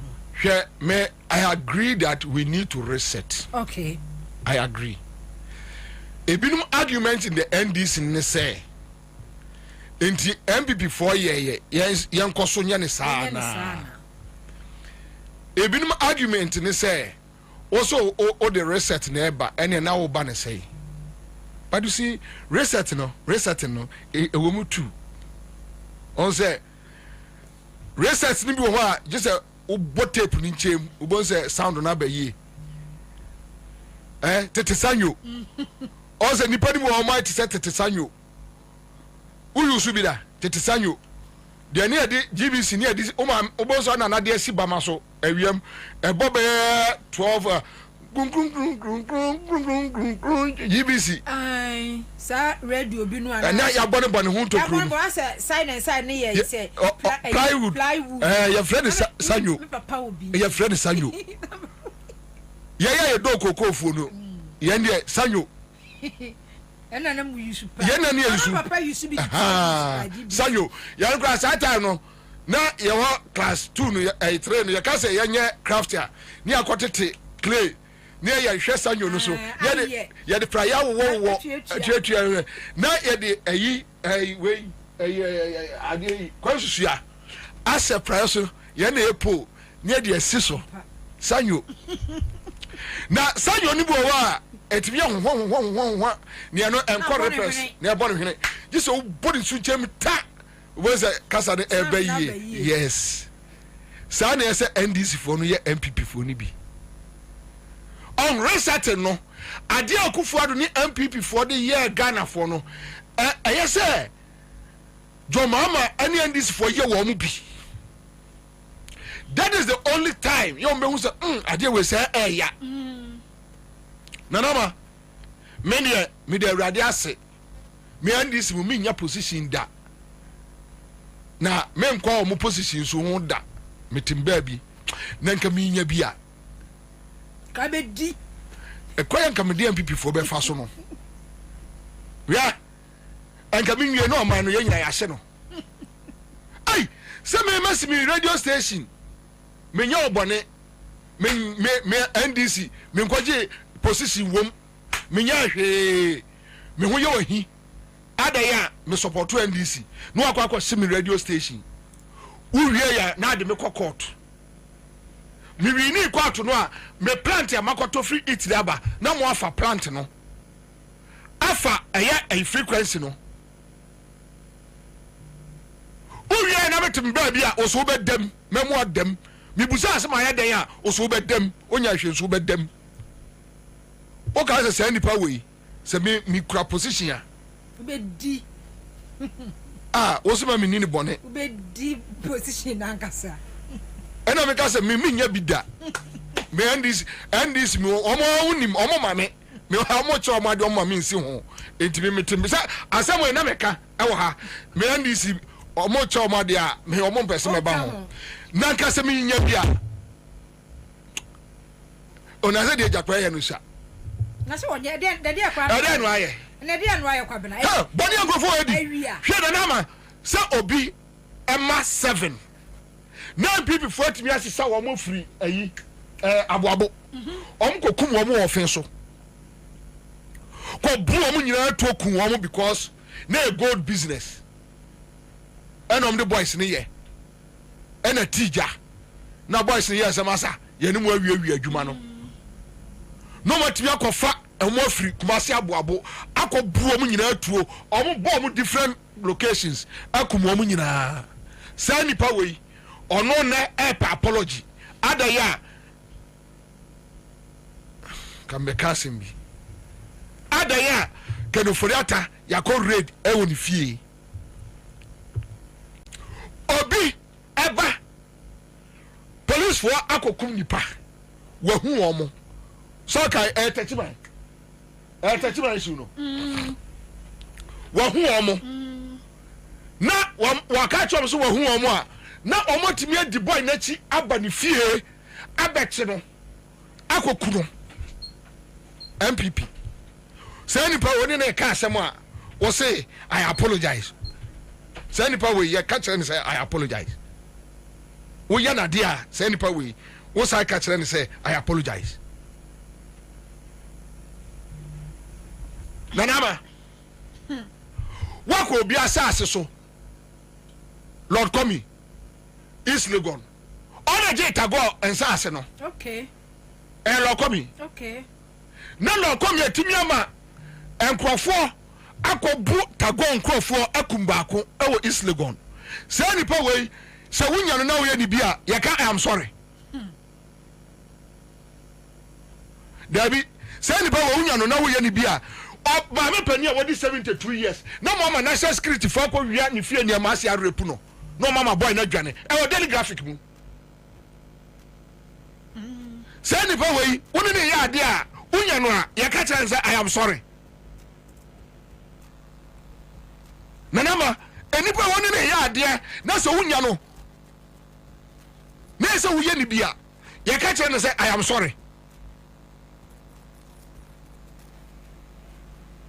Adentina manase dwane free Ghana because of expose bi or the buyer about say castle ho sa wo mo vigilante phobia na wo mo ya expose bi the buyer wo mo pe na ada ye be nya time to let Ghanaians know. And you see, I've been telling NDC, you guys should find time. Na minim se omunim nsam no se so omunim o se omunim so na bia they feel say afei na omanya namfo o minim ade cry high NDC aso mo fere MPP akanfo na aso mo fere omo as they need validation from MPP to feel important mitimi wa de omo bi o me MPP ni mi buku no me MPP ni me MPP ni nya hwio kana mintimi kan radio nse me aboa kura ye che MPP ni aboa ne ho wonfa so che no kana mintimi kan radio so na me MPP ni me vare nya hwio and me uzo omo ye omo sa mitimi hwe sa am say and anybody body boni say what do boni but you see some of them no they did not suffer like the way some of us suffered omo suffer to say ye mu bi and they don't care. Even time and now yes, I know there were NDC elements who were telling them to no more today they are in the better positions. They are enjoying. Alam Kruse by honorable near Yachaba. You understand? But winning. Nanama, some of us, the joy in us. The reason why I don't want to go around NDC circles, ever to go and beg them, say, the reason is that I know, and I have that strong belief, say, NDC bebu my way. Say, me wajuma kakrebi a meya, ebema me sa come anwa. I'm very okay. Me are too content. I don't need much. Nya fe na me ko wia niema. Nya fe na me ho pepre me akofom da bi se bi nya minim se endis bebu o man we yi. Yare de merade ama minim. Say your mama would leave a legacy. And on that legacy no, I'll use it as a launch pad. Na me de abome bra. And wo che wa de na asma minsiwa. Fa Oda to dia ma ye ma me keke na bo se bia santini a me ward ye brefo ye asante fo ko de enim skape ye brefo me brefo kantinka me ma brother da na me nam tinya fe na 2x4 mani bebre mani mre. You just give me an enabling environment the taxes you say so be reduce mommy. At least minimum say business kakrasia me light bill ni me water bill e bet me perform. These are the things we are looking for. That's all. Beyond that, I don't look forward for anything. 8 years opposition has survived. And this for and I told you anymore be. Oh, for me, I did here. Can't go. But the point is say, Mestre, Saudi and I ban this for me say end this the year and end this for you now. They should stop it. It's not fair. They should stop it. A book grassroots that bem. A mommy bazaar. MPP for and this 1 year woman near my yakayaka de bino. NDC vote by 4%. Ghana form to aba ema NDC no. Omo to aba ma NDC say. NDC mama nwa chinkafa no pantiti mu obi ayo mu. Yeah. Me ni ko bu achi ko kumase. Eni ekohia ma me bi. Campaign time no. Now, my man, that carbe in 1 year. I'm second 1 year more about pension or confanoche. Commodity dear moi no say coffee. Unim bibi. Me MPP ni na metro Obama your mama. Me mama no omi doctors for US. Me say a medical officer, me crack bar, a free, duty free. I don't need much. Into one was say, or more docno politics on Kahon, not docno boy ding. Or say, come on, me ma 2 medical practitioners for US almost send me answer me juma me okay. Na asem back pen up so catch the coffee watching. And people for no dear. Some punish you more, please. You guys should punish them when you win power. Punish them. As my American no. Also no. And yet doctor say I drew 5 cities. And now we hear do say. Enti no to aba. Etia eno no COVID tax e bi nka no. Just say be okotade. Okotade ne ma send ni sika. Enti onu no ohia. Na de ohia ne say opese NDC punish MPP on one party for no na eyensen na ho because eya o ma me panimu ne yem hye ne say aban bi be baba be ye worse than the MPP for aye no and ye no be say Ghana. And I can tell you 57% no emu be ye about 10% and on to Obama NDC based on that. MPP before na mo no send this 40 go so class omo hwe omo okromu na and ya to aba within 2 months MPP for to be press conference say ye be attack mo na dompre anodompre aye press conference aka kire o MPP for say unya this be attack no. Jesus Christ my savior. Odina yi Ablakwa no. Jesus Christ my savior. MPP win ye no. And this dare not. You dare not. You dare not. You dare not. You dare not. Hey, I don't play. What can this alcohol? Obako. Also, got to say, who tremble this in any MPP new qua. We MPP, Muntungu and this in Mombonukuno. What can this alcohol? What can you? What can this a fun wedding? Hey, yeah. Me a national organizer crime and this young Gardiner in the hey, Gardiner, I don't play Gardiner now. And go until I say, and this former yesterday, city and or more cramon peme or more dear home. I done Kawona, Miss Wona. Hey, and Gardiner so many and this first stuff when you have a mom said Yebu and then Yebu, Yabasso mine, you best no. So what Jimmy now only know say another play until 2 years. Me no be yo. Among cross. Oh, say but them ni what reset na reset ya mo amonusuma. Am before bodam.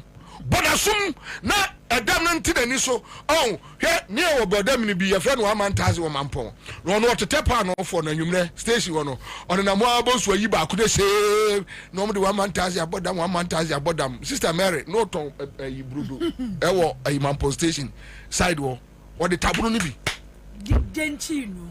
One man tazi ye pan on one neck them. Oh, Japan on a tour. Oh, maybe. Odu says you are. Lady in the pan on what me trench no bese hani wagadugu pano for no o ma to omo nim no because we kromani no abodam omo yi pano bia no de akoma no no okọ saa na nipa MPP ni ote ojeje ne so a problem onim nothing region issues no problem MPP bem NDC jomama bawe won off no they have no clue. Ya de anadwe okroma o ya ka kire omo ya anadwe okroma mo national security mo de ndende still ye nim krono mu chemo ya anadwe na ye okroma ekwaye MPP for ombe fa so on off no for the next 1 year your mama hwe ya onya asumdue enipa MPP ni omna ti UP no Rollins in Kekos aka kire ndi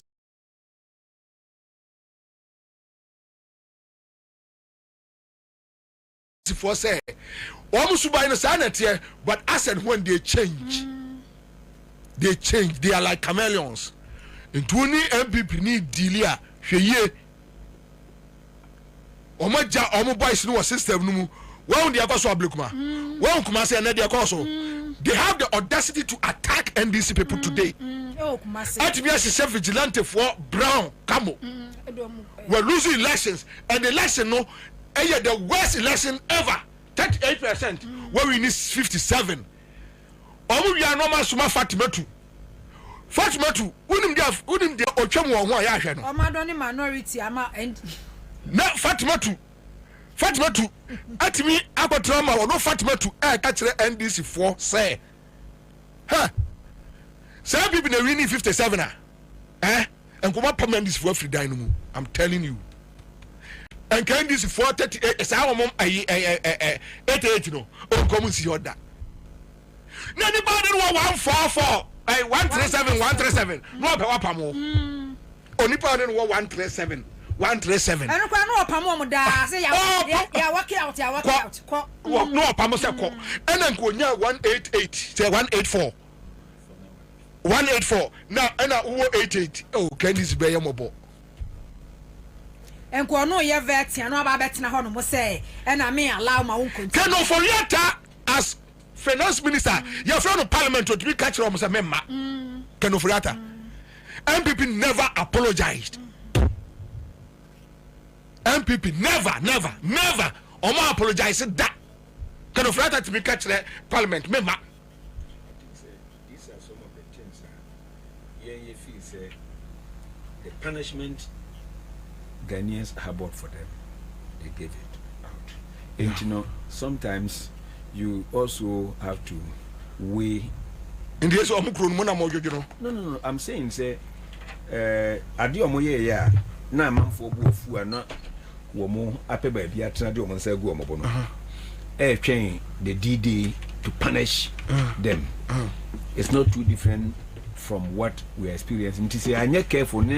Niema Moye Nina Sinasua, Debbie, we will end up being punished. Debbie, I will not sit here and encourage MP and these ministers here from Parliament.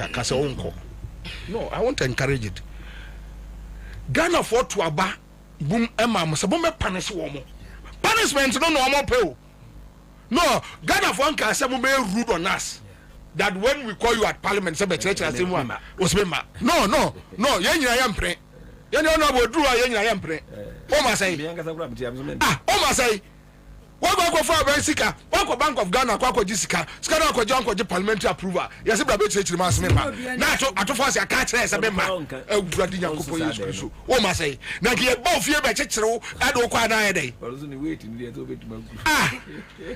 Honorable, what we are saying is that Ghanaians want you guys to punish MPP. That full control. Do you think, sir, it's and that full control on the streets, full control in parliament, full control in everything. It's early days here too.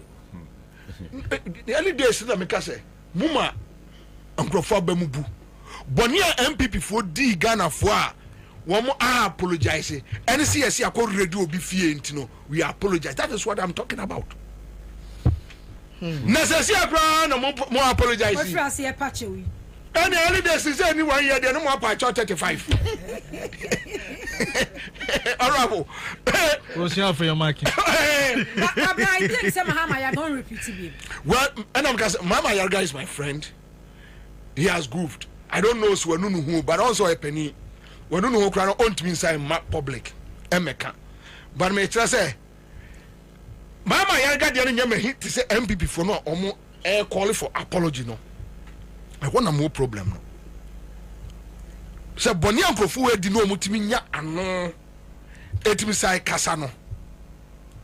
Wahu. We win election. Bepem ne. Omo boys no atuo e wo mo nsem the so system no. And I can give you an example. Bafu ewua. Boy no mo che no. Was in national security. A two of the free national security in this one in same. You're not the call park so. Oh, okay. So you can imagine one more kind of and conform that's what system no. Ah, some come on bubia prepra one manager. I'm on Janko Burkina Togo. Come on, blue manager Palma. One more who say yes. Some people in the chance. And this boy is anchor one. And yeah, no, ye nipa bako. Narama, to end it, I think second Kenofurata. Charges no, ye best. If you are children, yen church, Munchra Ghana for. Na Ghana for who say, I did not Kenofurata a year, no. A young from Swan, say, and young from Swan. We cried a COVID, the enemy. Oma fa COVID na nka. COVID mai. COVID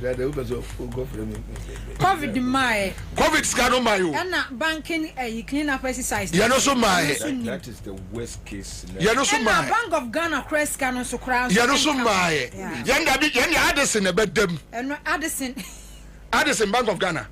But I was say Kenofurata finance minister also. We didn't say clean up our moye no banking sector.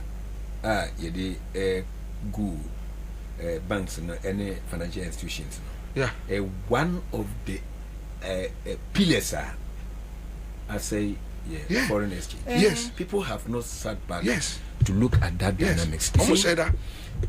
Yeah, foreign exchange now I say about 60% age now.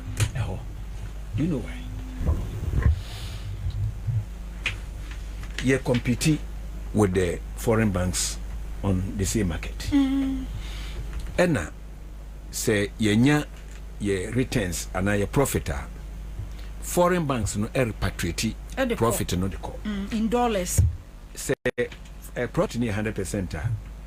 The local banks no are able to, or the local financial institutions no are able to take about 40 or 30% of those profits. Now foreign banks no so anya 60 or 70% no they call.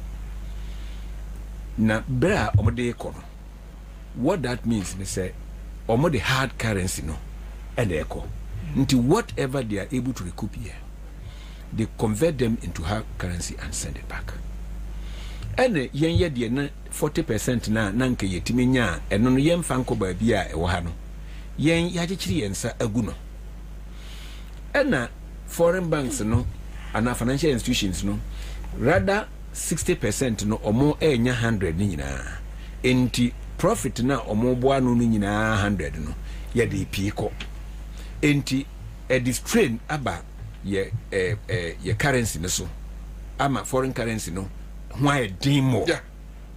One of the things are your foreign currency CCI I don't know, and I've said it somewhere say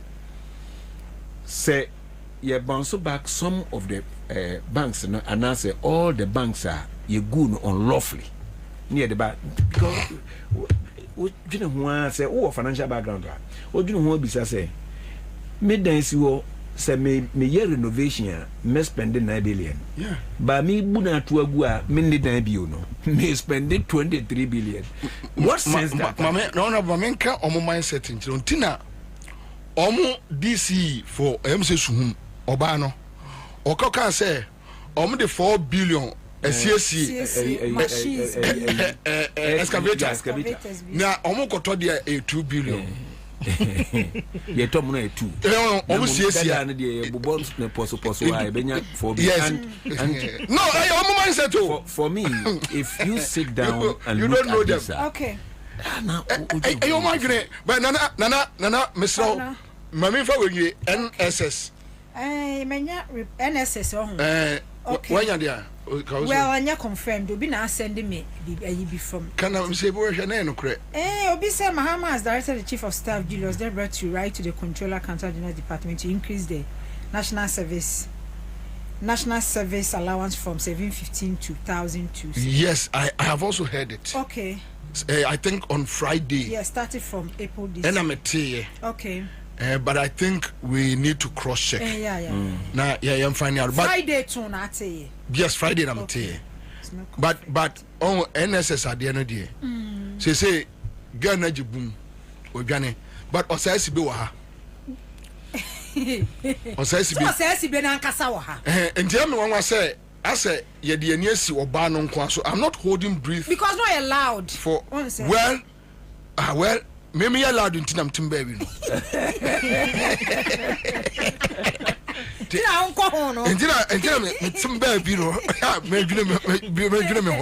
So but the point is say I say Obano na kwakoye punching back and it's not fair. Or says be only the Tiangro Fire.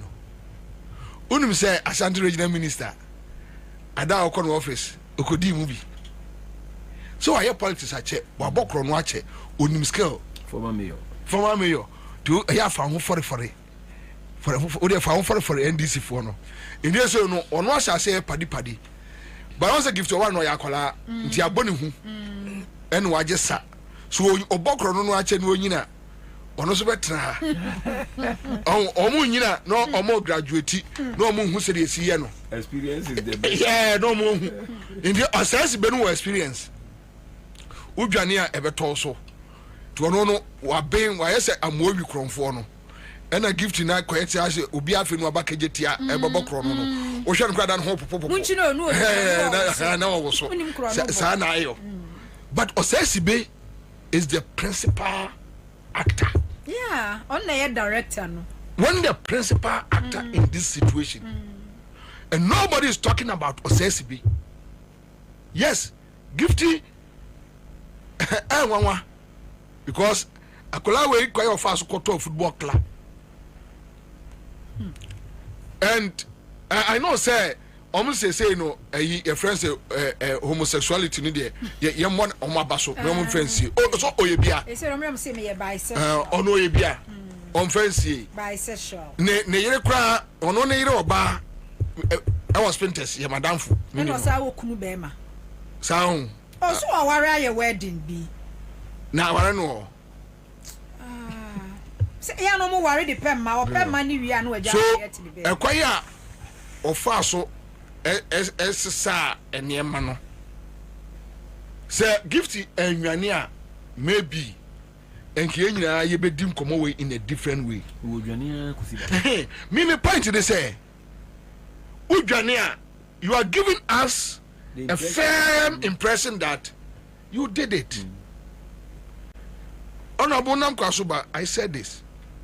Me omo bache me dwane we estate mu me dwane kote estate mu but upon second thought I'm like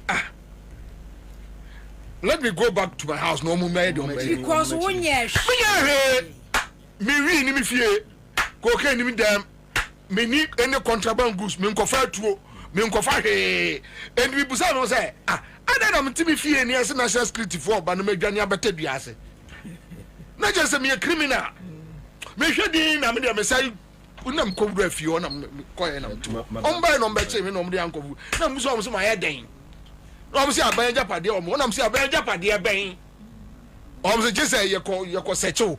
And I'm some search it. Me go na me person me kwa warrant. Now me dying for free. For free. Me go be enemy them. Be enemy them. Oh, I think say you are dwane no. Me say you producer ma signal bi. Was it for the starting at the end? Nana B ne Mustafa Hamid. Oh, You see, then a sports minister, Yusuf Mustafa Yusuf. Oh, okay. NSS. Nasa Osasi be betwaso. I betwaso.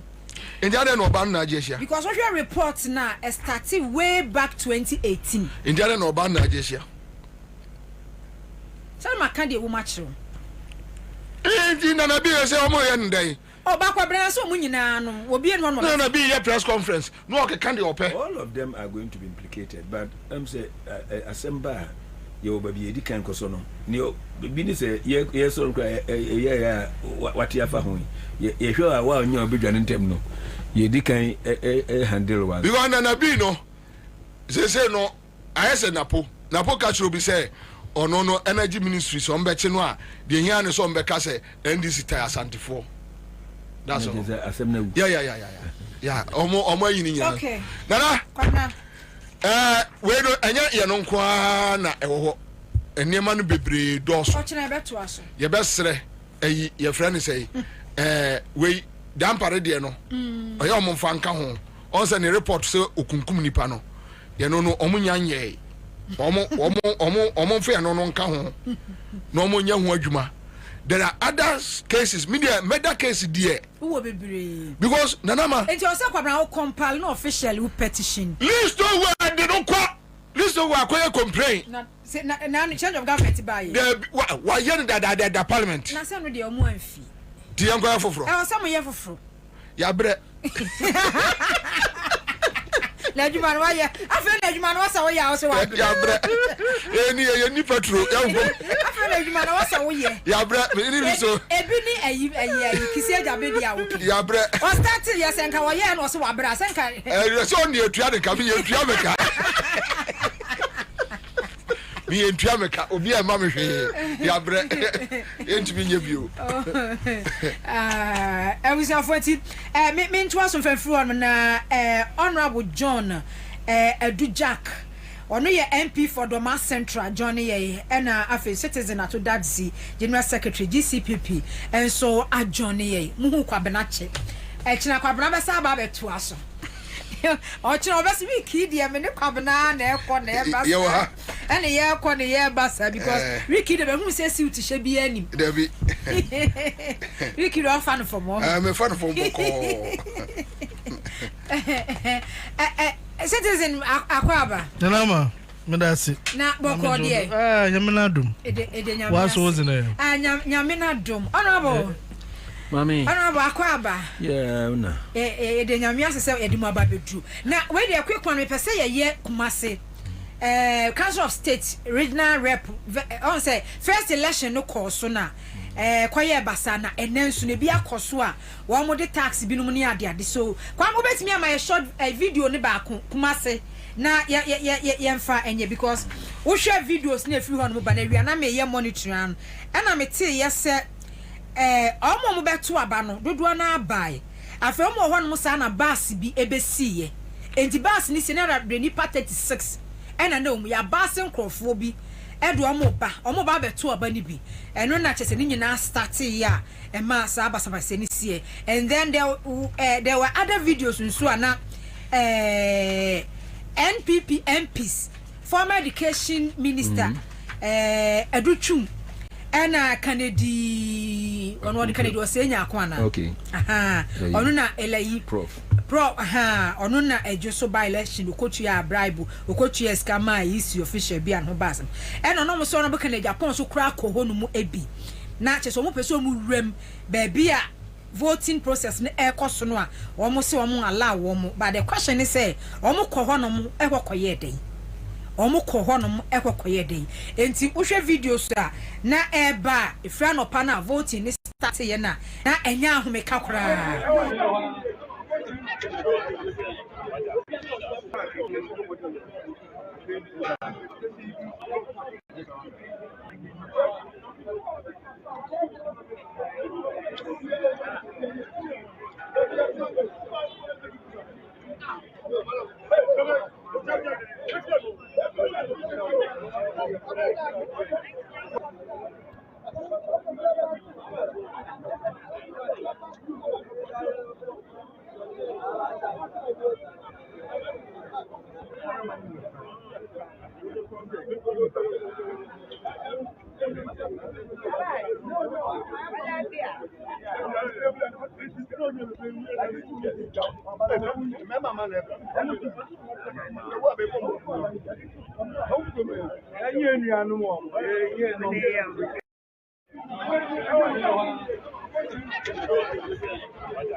I mean, Council of State election. Only as a MP. And what is the MPP's business into who advises the president? Mintah. There are man Ghana say Council of State election. Ye pian konfu we go to abanfu or mampenyinfu. Mu go to esika. Na ma hyen konfu kutu pede won kokun. Hey. Na wa mbi. Sika so de so ma tua bi pa. Why? Me pede mu to mampenyinfu mu go to esika de mu go to mampenyinfu. I mean, the worst part I don't even understand in there. People who disagree with the president. I mean, you can be in parliament and disagree and do your oversight views. Oversight responsibility. But me ko tobi for no or by force. They're a party that does not believe in the manifesto of the NDC. A party that said they don't believe in reset. They believe in upgrade and bold solutions. What people want to man paying for by force? It's your better way to a man paying for about 24-hour economy. If a man paying or before be there in Pokono or Bakakwai act as a CEO or whatever position to help the agenda of the 24-hour economy. In Bernice, no, I don't consult Council of State. In Ethiopia, you don't believe in 24-hour economy, no. If I put to the I'm paying what the man. MPs are interested. They walk fight for it. Because also I'm here and no money penny winnie. Was an anan cancer board do say why no? No, I mean it was so winnie. I almost say why Ashanti Regional Council of Elders MPP no, why a member. Oh, but he was leading Dr. Bobie. So why your party office in Namado why was na send Dr. Bobie and a banis and me about me. Now my answer behind you. I mean, mom, the meme there, man, paying Mahamo Kade Council of State or Bosham Obayan. I think there's as a matter of urgency. In the if a Ghana for tenor, me sure the Benyan Kofu Niner, they do not subscribe to why we should still have a Council of State. But Saloya one as a legal practitioner, only me say there are some appointments without the Council of State members no on to me. That is why we need a review. And go for calling on President Mahama say on Damparinko. But without the Council of State members no on to me. That's why I'm saying we need a review. A review, okay. It's as a matter of urgency no, that needs to kickstart. Because you see, I mean, it's not an entrenched position. The constitution, as it were, the president has inaugurated a committee, constitutional review to look at it exactly. quickly. But you cannot do it to avoid it because you have empaneled people to do it. So what you could do is that okay, this is what have come. The constitution is still existing, but then. Whilst I am practicing lawyer more Mr. Honorable. And no, I think but Honorable, you see, where I differ in your day, Nanama, a constitutional reviewer is a tall order because there are several areas in the constitution that needs review, and that ABR formally the constitution felt you can use discretion, but per review you think that no, it should be entrenched or non-entrenched or whatever positions. So it's a tall order, but there are some low-hanging fruits. No, if you remember, I'm more on focus. Constitutional Review Committee. I'm more on focus. Your mama first governance, His Excellency, or BBC. Then no, it was at Tamils time. Yeah, Tamils. Yeah. Constitutional Review Commission. Yeah. Na Akufo-Addo so by Nanado by and so. I think say they did something on it. Nti yewo niema nkitinkiti bia omwadi kan di omonsa aboboboso. And I believe we say more or less no omaya the work about 50 to 60% of the review. Akakakra omdebeka ho. Me position is say me no nyina the same line. Yeah, but I understand where I'm you're being careful from. because constitution until say yet me aye review ni yaji atu masan no ni ye we eno an ye wa ye osisa wadwene ye. Yes, that's why your mama as I say whatever it is his excellence udi ni ye wo ho no so wasa or try say you beat me review be we don't differ from that. Sabi insisambra than bro wanted be juma. But what I'm saying is that it's a low hanging fruit that we need to concentrate on and deal with quickly. Because the Council of State is a very useless entity. Or a cowboy. Because on your cowboy, why would somebody pay money? Then me pay them call a Council of State member. What is the interest of that person? Especially when you don't believe in the ideals and thought of that particular president. For me, oyeyim gwasi the MPs mubeja mu ejuma ho dem murukwa akwhwe there a particular person wins an election. In the Council of State elections so they are passing people. They are passing people. Omo passing crofo. More na me say omo say NSA Ashantrage in NPP NDC. Why? Both parties ni nyina passing. Why? They were doing it. 8 years ka. Nana, no credit. What kind of credit? Nobody can sit here and say NDC for Mumu and Tieska. I mean, which is useless. It's needless. But Nana, you see, that is the danger we have introduced into our country. Fiananama House of Chiefs elections. Tieska. No, so why the same things. House of Chief elections. Asofu elections.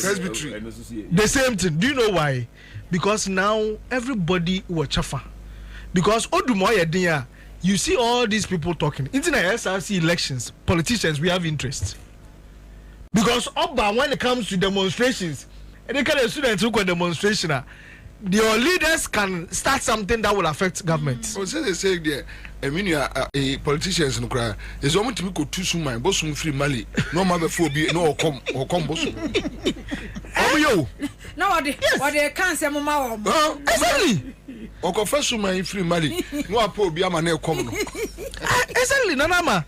So it's a market women association. Politics are cool.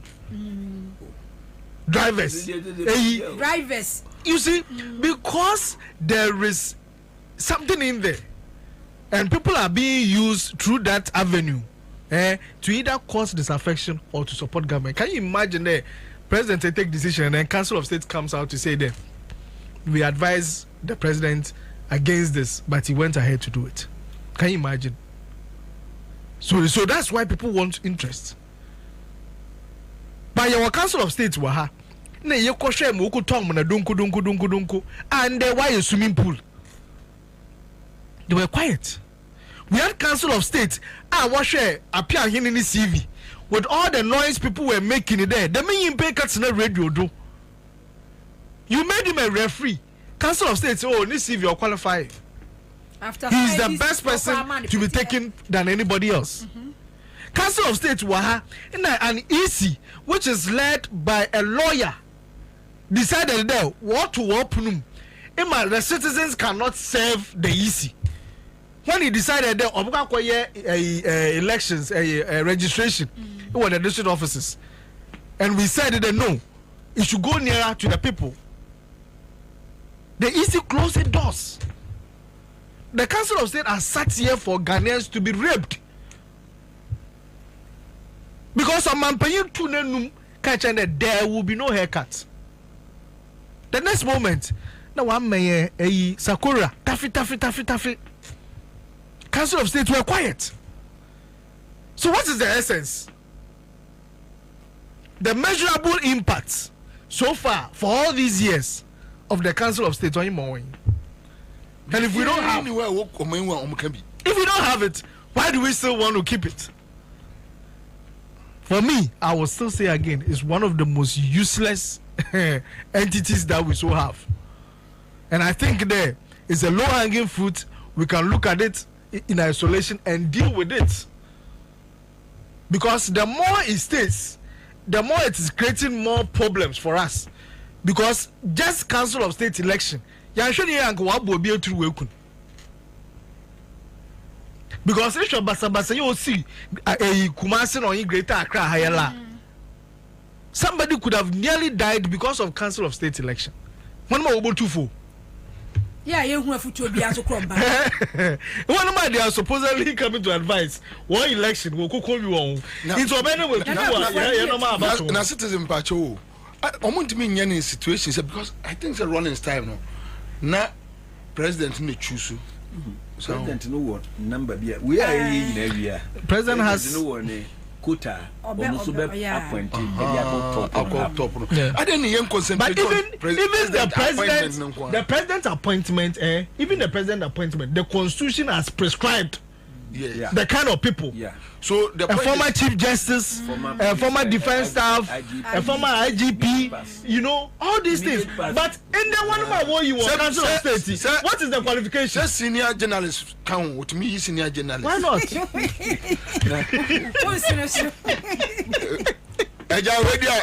Last one you, Miss Ramo. One day you are also more big. Minimum big problems, Miss Ramo. Immediate I family show. I go away over do.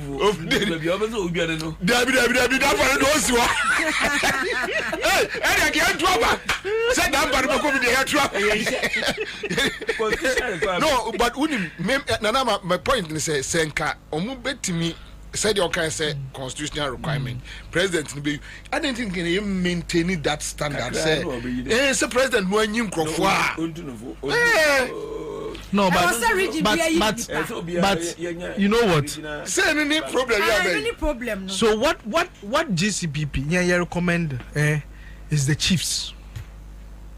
That was why we recommended that we should have a second chairman, the chiefs. Now say in Gaza word where you know. In Gaza word where you representation. Now so in Gaza word where you know. No, but all you were interest. Hey. So at the end of the day, let's go I inform Chelsea NDC I you see what it is that you see. So they would have a different mandate. You see, the mandate given to this Council of State, Ishembrema, or actually bogus. Because you see, if formally they be a over the years. Inkofa is smarter to find loopholes and take advantage of Imbrana Yashishan. Because I didn't power no woman there. Sabi, Yansen Yiba Kufunitrim. In the able to me for president, I mean, could be a very young person. I mean, 40 years, very young person who doesn't have a lot of guidance. So the Council of State, and then I make the issue, the criteria, what my president now, there should have been a criteria for even those who should be elected. But it's a criteria behind you. And anybody who has money can go there. An armed robber or whoever wako via Obinisika can just become a Council of State member. What model that I mean because Obi are equal to Fode, at least you should have some form of expertise. Could be a bit of technical or relational expertise. Bia Ibotum Ediaba. You know, our levels. In the say in care for mu to a school for why different no. Nipa na wo ko tu no fo no ne status ne president. Nti when na or that caliber say or within that I say obetumi to say nipa who could to president for. Nti I'm just reiterating here. Exactly. Answer nanka ye be use say who ye council of state who go to president exactly but Kwabena even Krana na do time kwa ohwe nkofo yi wo mkwa na omu enye nkofo mu mo ha enye uhwe yidwaben manhene so ho and then uhwe to say former IGP no money former we money ne regional balance so you see where the problem is they say the president no anu be you know there emuodu no na de omba to abayi wo mo no is the problem enye ayi Akufo the time na Labianca bae Labianca adia Labianca be Ansah no oja oman hu akọ Tell me, you know that. No, but you see, Nanama, it's not necessarily that Nanado time they know what you do. Nanado time, one of my Bobo Odini, they were the appointed ones. They were the ones the president. Yeah. But one of my way you want to do a while. Uko should be now. I won't cry the criminals or more. Criminal. I think there was one who was indicted. I said no free so. Daniel say even this guy cry a guy Okudzeto TV Africa yeah.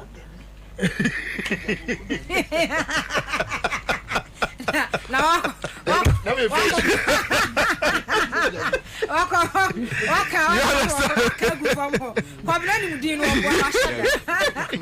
okay. So my issue is that as a country, Sebi, if we still think there or important to still have it, there the criteria. What am I president in? Yamfa bibi dam kakra infantu. But ye janatra there you got to abenti, you got to aben you bia. I mean, at the end of the day, no one functions are pamba. And because we become very competitive as a society, everything is a political. Yes, a political point out of it. Intino, ye breed the madi in in there, work or China, it will be master. In a city, and Kofu finding smart ways of being at a certain place that will feel there, it will be easier for them to be able to become members of the council of state. And it is only dependent on assemblies. So every assembly nominates one person. If there is a particular every assembly for those who are going to vote. Yes, the electoral college. Two people from each assembly. So you can imagine. It can easily be influenced. There's some regime a Damuko Frina won't do 30. You can easily buy them. That is why Obi Wash now. So if I can come 40, maybe on a concert on 40 people, sort them out and you know we win the election. I think it's just dangerous. Okay. Honorable Brad, same way there. It drew baby and but I think say brass say a baby. Me share Effie angle say a drew council of state abattoir political parties nebia a vibrant. And the point is no problem. Or more than a bamu anti or more sa political parties no kura ni decide na chi because president waba and ye po bia ombetimi aboa no na yetunofo awo niam bi ho na se president nso hia kasachire bia ono nso be ko omo as consultation na omo ama no kasachire ni ese so ye ne eni so ye na bibi koso ene na yemfa ye ni enhweye na ekoso ne se on se esi awo kan handies for ebasi ni pa bi se ni awo kan. That's what I haven't seen it. I haven't heard it. But because we are no reportage. MPP. Chief, we are no reportage. Then I hear say Eastern Region 2, there were political. May this kind of issues, no, seriously, and I don't think say you need to politicize it. All we need, I say, you bring the right component. Yeah. May that's so what it means simply is that yenhwe adena sa political parties nyina ade omonia siso yes yen ye wo NDC and you know my position ye de ne say ye pobi a obetu His Excellency President John Dramani Mahama for nama nhihye a o hihye no se o chia ye bebo na ba e wo na chi ne ya kire nse papa ade na wo ye no che bia na me ametia na wo a wo tie wo bon ba enye yi but at least with the such a group no yɛtumi frɛ no bɔ no ba ma ɔno nso anya aso etie enti no yɛnyɛ deɛ a yɛadwene ho no sɛ hefoɔ na yɛsusu sɛ hom betumi abɔ no ba no wɔ mu tu no fo papa ɛma ɔnkyea nkonkosi kwan foforɔ so ɛna ebin the other group no nso ɛyɛ sɛ dabi yɛmfa wenye mfanto ho unse yeyi Sharoto ɔsɛ a ɛde ne letter ne bae no na de so ɔno deɛ saa letter no kora ɔmie so wɔ transport ni straight ɛde akɔma Council of State nti afotu am de baba no ɔbɛsan de abrɛ Ghana fo nyinaa pati aseɛ now sɛ bibi saa wɔ hɔ na these people in various institutional positions no ɛsɛ sɛ obi di bibi bɛba na His Excellency John Dramani Mahama so say me transporto e ama Council of State whether say ade na so wode koma Council of State no wode ko sɛ ne yɛte no a na no amamu no mo afutuo e no fa na wode bre Ghana fo a eno de yenim however say wo nkrofo bi wo ho a mbetumi apia ba bontre so we de wo boa but honorable de asawo ba o we the honorable party say in the Council of State for the catching and ado so only Saloto say that is what he said because or say petition na ba no what they come Council of State yes and what they call na also wa miesu kra nti ye just a conveyor belt and what ye no the mom nti omo afutuo no an wo de ba no de bre omo ase omo kan asem se ne Council for no e de ba ni nti esese ye manako eni ejina so manako enti ochina so obi nso so kyerɛ saa letter ne bi no wo de ba na His Excellency John Dramani Mahama so man so se ani emsom de ma Council of State a na omo ma ne muaya so ono so de ba abre ne ese so ka ho asem na omo abeka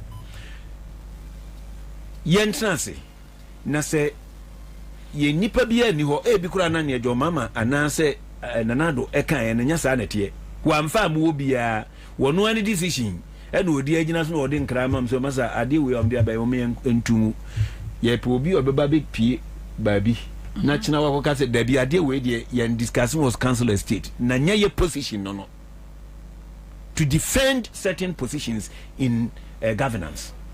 That is one of the main reasons who say political parties no asori di achida nka ye kwato Council of State aba na MPs akukudam asori di achide sabe me di hey yesi ye kwato Council of State aba na ubo na fifire timi hada ye kwato Council na me ye kwato Council of State aba no me ma fifire ni timi na kosisen but what argument na me these are some of the things mama ye overlook and no can hu titire na ma manfo asori di achire no because for me senior na citizen can say see to be honest with you Council of State no say ye more we need to redefine what they do.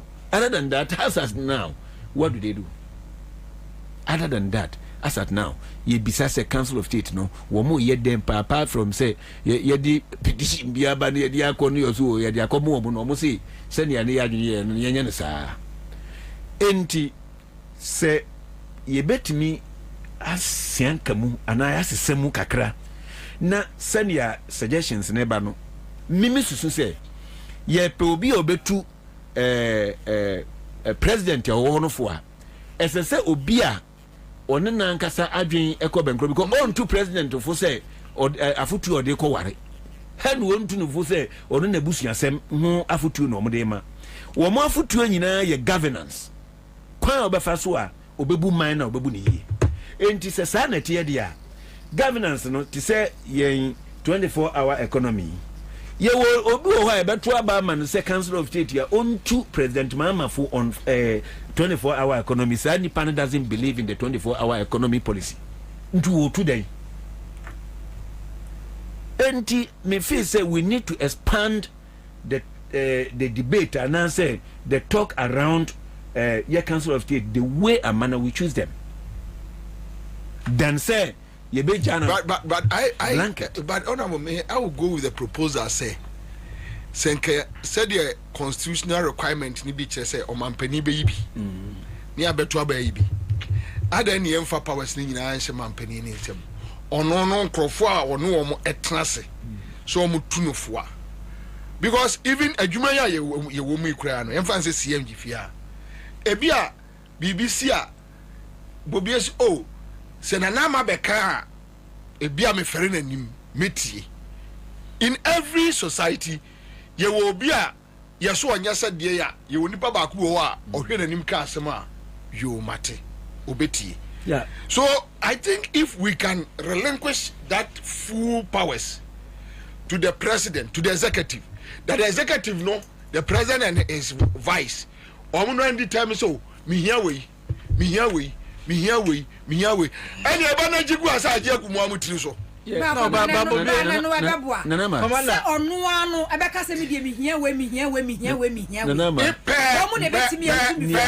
honorable analysis ni America no ya careful near the powers no so nyina ma president because of the cultural dynamics of the country.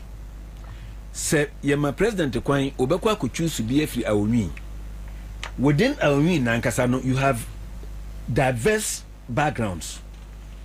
Enti ebeduru ba bi no na cultural group bi anase cultural group bi yes we group we ajayen enti ne yes within the region no mu nyina se mu ye mu background be ye 10 na mu region no mu a mu nyina mu nto aba mu nya yi ba ko firi mu wi anyam na be yi no yes ye no so da akoye asem na eno na me ka say sometimes some of these things it is say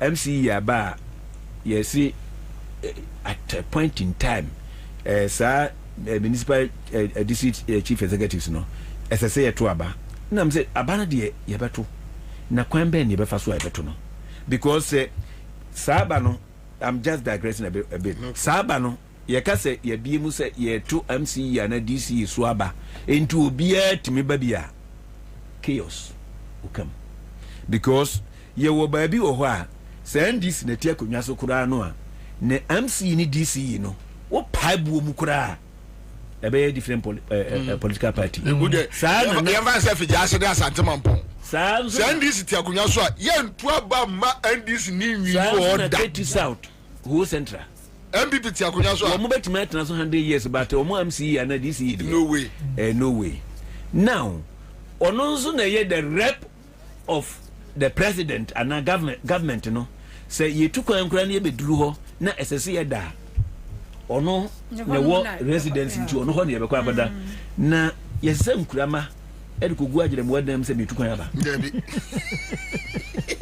you see the problem and this ana we me hwe se senka ye beto abasa ne ye to no ye idea na ye nkoye se ni na be president appointees se NDC na wo ho ana MPP na wo ho a ye ma opportunity no say the political party a wo akonwa so no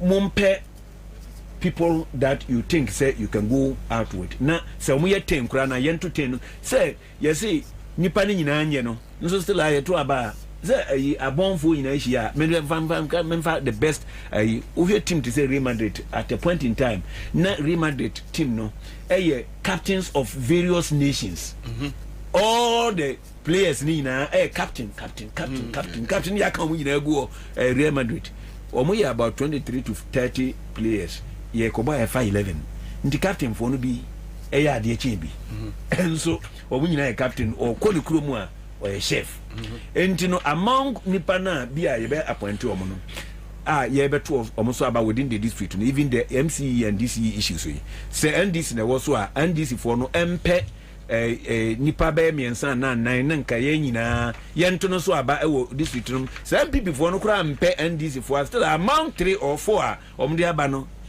me ye sure say ba ku be bo mu a omo ga so wo mu nyina anye de ba we de bo kakra nti emfa we nko dan say ye be futu no anan se ne ye ne a ebia ba asem ama kumase de ato nsuo mu abepom na minim say as we speak right now results no okay ya no omo sort a omo counting ti e be say ye benya no nti these are the basis na de ebekwa akosi unim I think say the ama Ashanti region no omo ani abrem say de ye kan ye NPP MPC do omo ho agimi esan sa Ashanti region no mu sure say nana cancer board ni wi ni e be ha wo mo kwan bi so oye known MPP member timisi party office edema MPP so say obi si card so sin obi na so nu kokko wi ni a I say MPP for an air planting wo mu nipa e wo president mama for w in cancer break nana cancer board so me nana no nana duebo nana duebo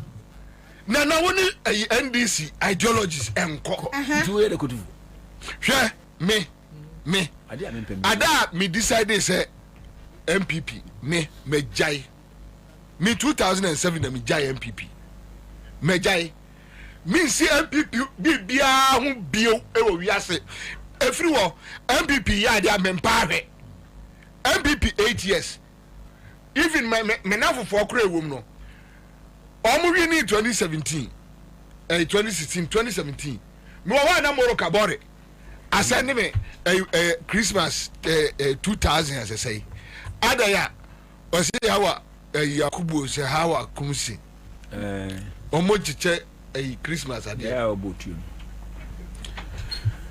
na afenyo marking asende me bi ena me frɛ omo ka chom se munim mo men nanye mo first and last wo wunim ya be send you Christmas gift esimi phone so e kom de bia hwe NDC ni akosere ni sika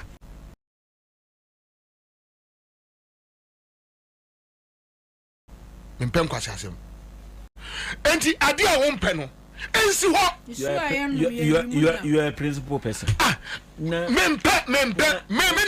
na nanka sa boadua NDC ya ade a me si ho da me eda ko tu president Akufo wo si tintra kira be ba ho bi sese ba we do mama na be tete na kwa keka nsem ana se na nanka sa boadua me na oya ade bu wo a ni tintinti onyai try MPP ba no mo do aye running mate no akwa akodi that's all na me penasem na ye na nanka sa boadu de ye ne no akoma se ye nyina nkola ye de na enya bone se wo ye MPP ni enya bone oni di ade enya bone se wo ye MPP ni me kra na me ka se brema hin kra e be gira ma NDC go na brema hin de ye ne no campaign enya na NDC flash bottom boko oduru pemu na wadwe ho kakra ye de na ekro okay oh na brema hin de ono onyi NDC mada da bia se sidabati eno ono odinam he obere de ayesa manfehene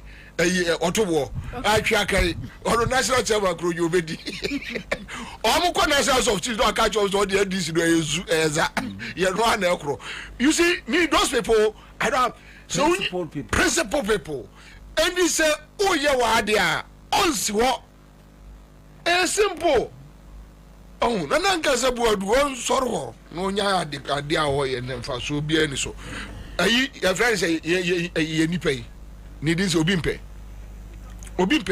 Asante former chairman what dia Asante ja former chairman Jano no ote eye what you say no for nim de mebo adwo mama eye ndisi for na ebuma no ono te 24-hour economy ase what you say ozo be ba betufo say ya pipe your program yi every akosi TV ya ka say the whole Ghana obi a show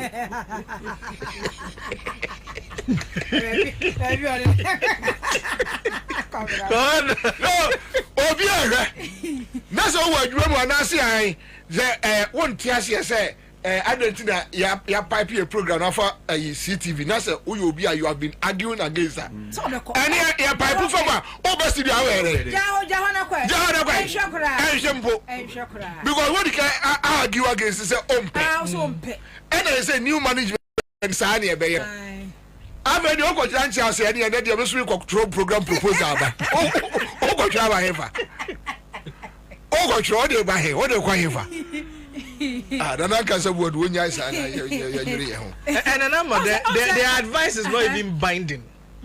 Yeah. to now what they come on. Opa no befa. It's who pre there. Chinchina pede go advice. For what? But on say honorable nchemu no dey buy no. Say obi kodua mu say on say anytime bia president be take decision bia also consult the council of state members no. Eba say oye in consultation with the council of state members. Then ba ko betimi aba out. Nkansa bo adu remo be ka say no. Enya sa na agree ye. Said the honorable HM and then Osha falls. But you can't do that. Oh. You cannot do that. Do you know why? At your first meeting, you swear the oath of secrecy. So you cannot come out to say there. The day you do that, that day you lose that position. But only so be leak information. So you can leak. Okay. No information they leak and leaking yes. Okay. Only here, oh,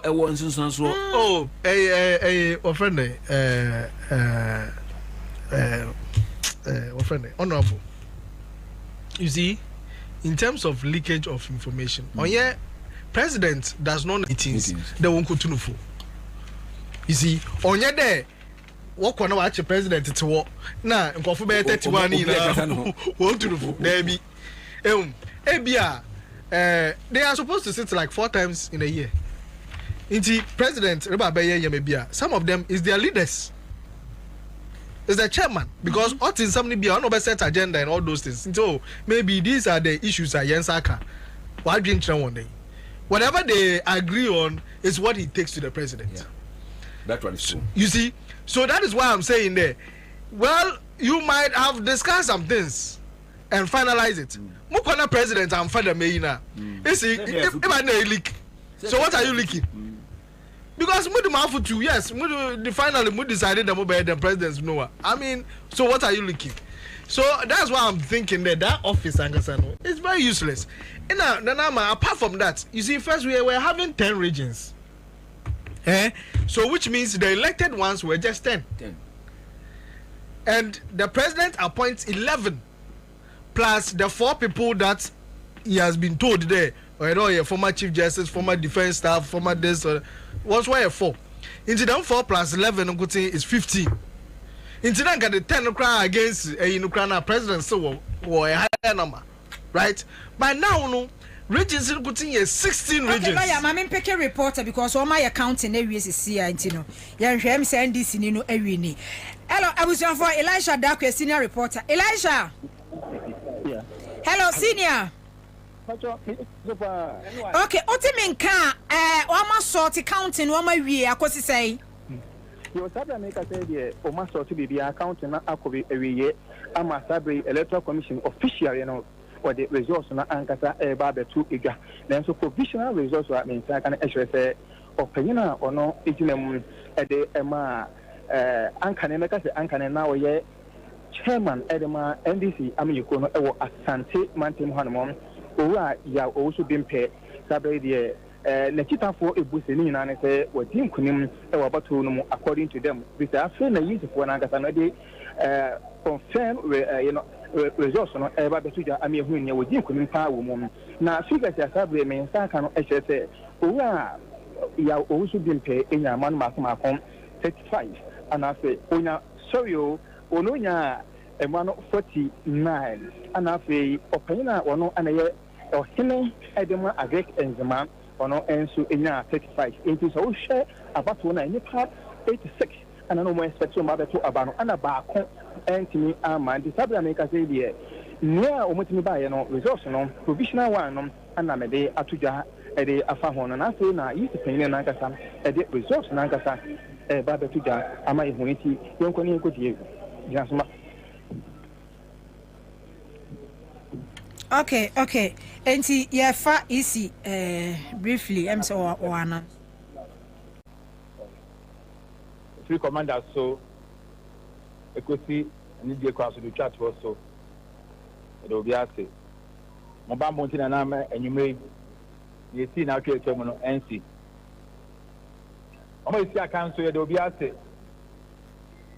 mabotre ene bibia amahwe ama ne so agre awi asundie I can say edia bedin konim na obi so e dey gugu. That's the beauty of democracy. Mo ambeto aba delegate mo se do bi ase nte bi fi atitiri na omo se omo bre na so mo so be kan ho ma e dis segment is so abawie I say in central for mo se yi mu frima enye yie obia o kan obia nso e de na se e dis me de na abawie na mpempa so ni se na kan nipa du menu na ebi omdi ba so mbesi aka ni bi anapa ya wie gusu ana menu e kata ba se omo yomu afimu ta ben so na aye kaitri enso ye dey so kata ni munti e se bomba ne se menu na officially omo yomu fridge ma die ni mo ja aka ni padu nti ye wie no ebi adaka no so no nipa e de otwu ni 85 ana etu aba no na wo so omo ye 86 ba ko ntumi ama 85 and kwa da kan mu ebi an say the no rejected ballot nti ewie no no di kan na nkansa boadu ayeboafo na nya ama no 35 ebiasa enum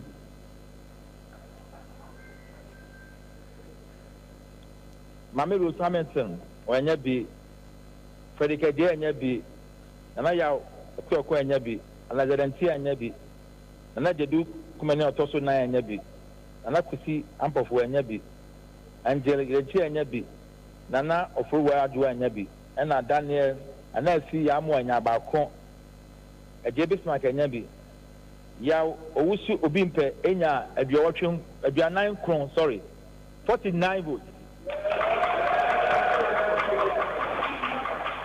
eti okai na aboma esi okai na aboma esi aduawotwem num pepepe 85 ballot na eti ye jawe su ekase ene akanse no yenua ya owusu obimpe 49 votes and a winner. The electoral commission we declared Ya Obimpe as a winner, and then regional rep for council of seats. Ya do be asked. Abusuafo nti de akona kyese ya Obimpe former regional chairman de ma NDC ono na ewini ye. Dewa. Ewo Ashanti region. And wo Ose. Komanda. Ose. Mi fini jaro. Wow, boss you that. Mi fini kra. Nana, I think say Nyamena ye danas. Said the nyina ye tie ka no. When kenikwa say ye bre ho. Me de ye say enamo a ye nwi no ye fa ye senche. Dabi. You see, ebia Madam for MPP ni bi ka chem say me behave like an extremist. How? Menya se sana me bie ade a me mpe no se mo cha minsi ho na che se wo no me mpe wa de kwa no se empemfo wo bebi o yesi me ko ho ene manko ho enye sesi amaba hai unza mba meti he ya me sore ko na bibi kura ide dem ha mutumi frem sa so ayi wo ko no wa hunu sa de wo fia ne nia wo ma ha ne ye musa no we de no ko frɛ hunto se hunto nei David wa ma so me de ade a it say that be na MPP near say Council of State about to Ashanti region Bobie SB Ashanti Nintino when ya bre me means what because me and this ni say my hwe na me ko tremu bi ube was ma ko to twede e wo presidency wo I'm a problem aba me I've never hidden my NDC card me fancy so da na me wo afiri wiase ana me ade bia me opponent ye no a se wo to party so ye dey you means ho NDC for to na me ko ne pam me kra me pe aya o ko diem yeah me ko me diem ni apam ye ne me ti ase no ma betena ase na se me ko ba bia ami ajojo me die means ho kra na wo ko pe die me ko pe die me ko pe hwe me ko ni ho nti means ho ti we na nka sa boadu we kura nka ni kwa say ye struggle through sa we wabra asema wo kan boko sa no ye se nka ni wachi ya se agroide na se ye de atwene ebegina opon achi anadwo a na mu nsa agron say dede no moye amanfo ahwe nkwan pa na amanfo awi sa no a uhunu sa no but honorable ewiase we ya citizen there be a dem kwai hwe ebe change your principles there. Yes. Then there's a problem. Because a hono a omoko ba bi no. Because maybe say ya metise nkrofo ka say omo say me kai say MVP for ba afro no. Na me ne omare wa de no ati ejolu obesi bi. Na Jombo adunum. Wo de Bobie wo de Jimmy no onamfo journalist for nyina wo namfo wo MPP mo je na ade etena ho. Am say so yeah, NDC journalist. Na me kwa je MPP for sika. Wa wasem. There be wa kwa pa minimfo. Say minusia e dey na won ho a e kire say you are better than me. Atari a wo sebi. Ka wo twibi. Endi so me kwa je MPP for sika aman. Enfa me ho. Me ba na America say ayi wo bi akwatena ho say yeah wo majority no brofunti. Yeah man. Yes muntimi nka brofunti. Sometimes ya twa fam so ye mu bikura nzo kokotena ba bia so o kasa anye wo ha no ya ba bia meko bia ne apprompt ze masampacho matwi ni no so kakra majwi ni no so kakra because ye egu no ye kura na yesusu wo mu no ye mu bia ni ho a kwabra ye metia zezi a medu ani enso Fatima ma men sisa me certificate megu ani ma wa hwe o sila honorable Fatima no akotena ho say ye ntimi enso Fatima tu atiwe na ayi wuntumi aye economic analysis e ma Fatima to won nsem agidi Fatima tu ono so bi ntebrofo okay na wuntumi atibi aye economic analysis ama Fatima tu ati platform so bon nsem e ma ayi wuntumi aye economic analysis owia no won Fatima tu na Fatima tu e baba be ka kire obi se ono no omo ntebrofo miwa no frɛ honorable ama say my mentor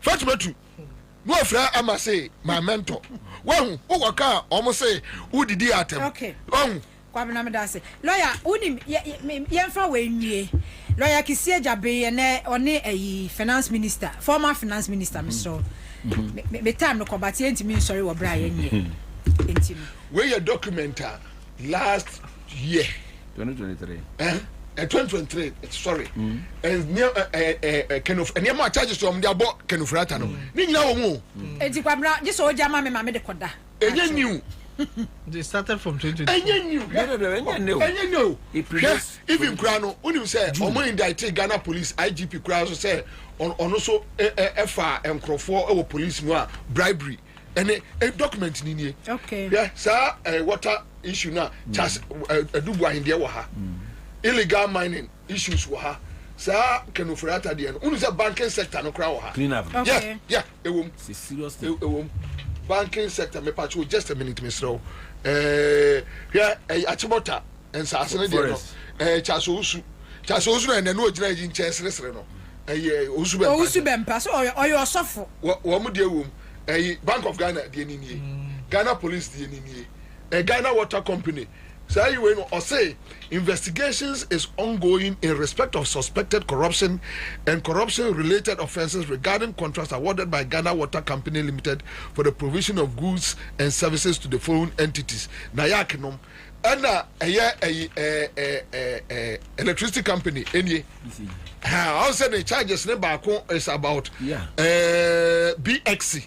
Yeah. Beijing Zhaojin technology. Yeah. Yes, you know so. And also, and another when you find out sa document we me ye ho adwuma saa obi anfi me ye ho adwuma saa na ne ato for me se sa time no bi o mon kra tie ya en no mu ye ho bibia nka ne ya o mo adi kan clear system o mo me kan no mo ko tro ya to ayi se me ye tro fonti ne achi me tu mu no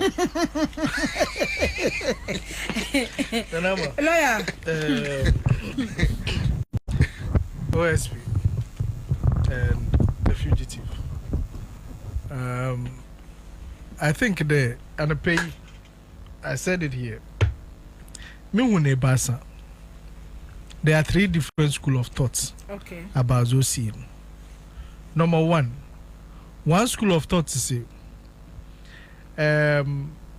OSP name by your bear out. And the style and manner of out, it was for a purpose. has he achieved that purpose in terms of calling attention, creating certain kind of attention? Has he achieved it or not? If you also feel there, OSP Washada obey them and go for a creative public sympathy for Yerua Ken Ofuriata. Another school of thought to see in there.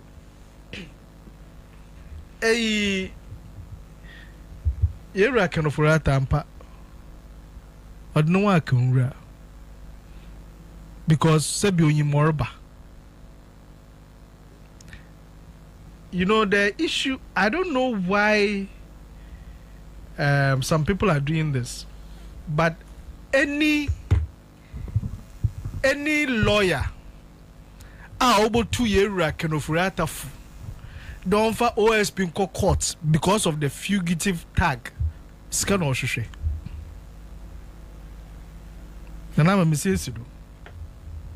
Any counsel any client can offer I'll be kada mayanko court na go see OSP because I friend a fugitive and I declare wanted, you know. He's doing it for just money. Because say fiscal, I don't see how you will give such a counsel. The only time you can start taking that initiative, in there, he's been cleared of all these situations before you can even take any step. Because Sebi, me said the word fugitive in there. Wow, it seems to be a tag. Because me do you know that even judges sometimes grant fugitive arrest? They give fugitive a warrant. Search and bring him. You understand? Ocha there. The me pay yashana yehun. And I'm what's kind of right and answer more kind of me to quite mayor. So I'm not in Ghana. And yet fugitive nuna a lawyer a hand casino. Oh say she casa no back room. Who almost say Wajibam. Or the no Akandoh. And no the big problem. Say Yebeka say what I don't know. You fear you nipa. See a who fear young no waka. But you see, my baby do none of lawyers. I respond to none of lawyers. I mean, the OSP wanted him. Yeah. It is a sabi why you're sabia. Oh, ebia, why you're sabia. Per my situation, it's likely that maybe within 3 months, it's moment up to date. Yeah. And bring about Bosunas and one tower. You can still seek for extension. Yeah. But when you give the poster there, time I'm a pen. Then that becomes a problem. That itself becomes a problem. And I think that was where the situation was getting to. In other breath in there, for me, even before trial, there is huge perception. Before trial, there is huge perception. And it is important today. The trial of Yerua Ofuriata would determine the way other cases will go. Because Sabi, Yimo Washenda, Dr. Kesireford, Forson, in the current finance minister, Yanfana Anko Court, even when he was deputy finance minister. For Ghana Health Service, Ministry of Health, what project, ambulance, Kekempo, what Neko Court? I think they. Okay. You can imagine. It's not make there. Ni case, ni situation, it is a beginning for a lot of things. Okay. And I think that we need to deal with it as soon as possible because say starting in term obebua na we boy nyama mu fine for the other cases that needs to be dealt with. Okay. It is a very critical Honorable Bremu Mami why? Yeah. OSP versus Ken Ofori-Atta. Honorable Ken Ofori-Atta and Ghana in general. Say at the end our 3 legs. One, from the perspective of OSP, say oridimu ni image ana. That's number 1. Number 2, na ya kane kasa boashe ni yemu enane enwetimi apia or kasa against certain individuals, especially the most powerful ones. Ken Ofori-Atta, you know, say Ken, you need that powers to be able to speak about Ken. The reason why I'm saying this is Osha say MPs over 80 sorry say Ken who ya sem you saw the fate of some of these MPs even during their primaries. It tells you say Obeka Ken asemwa na ubet muwe ha ya ifri akurase no a yakɔ afuom no yɛfrɛ ahoma bi enkentenkri gye ope bi de ka bet ho wa miem nyɛ saa yɛtwe wa obeti enti na wa yɛwura kesi ajaben watimi pia bonten a ohwɛ the vigor at which kesi ajaben kasa no a it tells you say I say deɛ na ɔhyɛ bi na yɛbie no so nti amana nya hoɔden a ɔde kasa onsuro ne ebesi kyina no pa about certain powerful people. Na minim say per his statement no enye kan ko an list no a tall list, and some of these powerful people ebepie a yedi yeni behu a obe move. The other aspect ne say was there a friction between Owura Kisia Jabin and the most powerful family na ewo no, because Nana Adodan Kwakufuado His Excellency na appointed Kisia Jabin or appointed none expectation about Kisia Jabin. Was it different from what or no Kisia Jabin no issue ye na say na if it was different a year then no appointed na so appointing we no a year then and when you know was it the case say because we can appointed by Kwama wa resign ya bekan semunti say o ma we so kwa nsem bi bepie. You see, are you looking at it from these directions? That is where me win a free. And the third arm they say Kisia Jabin why not being say oh please Ghanaians, because ye nyina yet to say the Ghanaian populace no say niema boni e koso e wo abanda da na atwam no esese ye huhu nsonsonso na onim se wo de uko nsuom se wo kochi adwen na uyi bonsu a na chese wachi nwin a wo nsuom nyina enti no o nyame adoma ne net no oto ye no a wanya big fish yet sa no ene just no ano, because me hwe kwan ofa so e de Ken asem no betu dwa who say it differ from what he used to be. Enti upon what basis na a man no sa kwanya no ne sa hoden no a wotimi e ba bontin with that vigor. And enti na mka say me hwe no on 3 legs from his own perspective, from the perspective of one the family no any Ken no amu, and the perspective of Ghanaians sebe ya yebenya awreshebumbi ewo ni muse enyuma bebre ho mimi ameka sa ameti ameka se mimi nim ye gina the perception so eye adwuma enen na egina so duru ba bia ye susu se be yesi ansa na frase se ekohwese susu no eye adwuma enti ye nim pefe se proye bebre ko so ewa amamu na abatwa mu ba ono bo hwe de Kisia Jabin start na wugidi se wo mini business se wo enti na maga jo se niam miensa na mehwe no ba ono bo ni mesre wo we de me twa wo kasa so ma ena me hold brief e ma Kisia Jabin public pronouncement on corruption against the Akufo-Addo family and the government, it did not start today. And is OTA, Master American. What I say? Okay, I'm okay. Yes.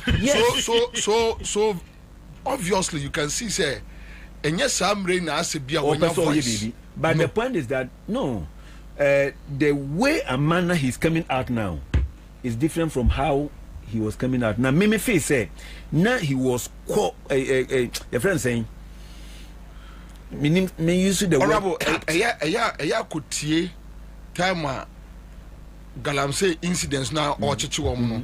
Or we invited from Pomboatin the press conference, TV. Yes, Okasa. Or use even harsher ways. Yes. Than and said,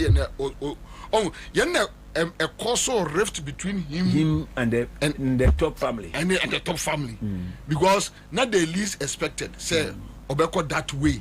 Even for Kisi Ejaben to come and tell Ghanaians say the Airbus saga was Mampani Ansah a clean woman. Look, reporting by Drew Ghana for almost 1 week. They were impressing on him not to release their report. Yeah, but he did. And then the time you know so they back out. Yeah. So I mean, I think we should be fair to him a bit. Yeah. That the guy has been there and was say or that the last press conference and Kwabena Mohammed the crowd was a heavy blow to the MPP government. It was a silly bibia mo bia hunu se nkrofo we they are not ready to fight for us. Na America say ye wo untouchables to be and Ken is part of the untouchable. And now that he with all the vigor in him, can I say no and was document no more? Yes. Oh, document no more. Commander, I understand where Honorable is coming from.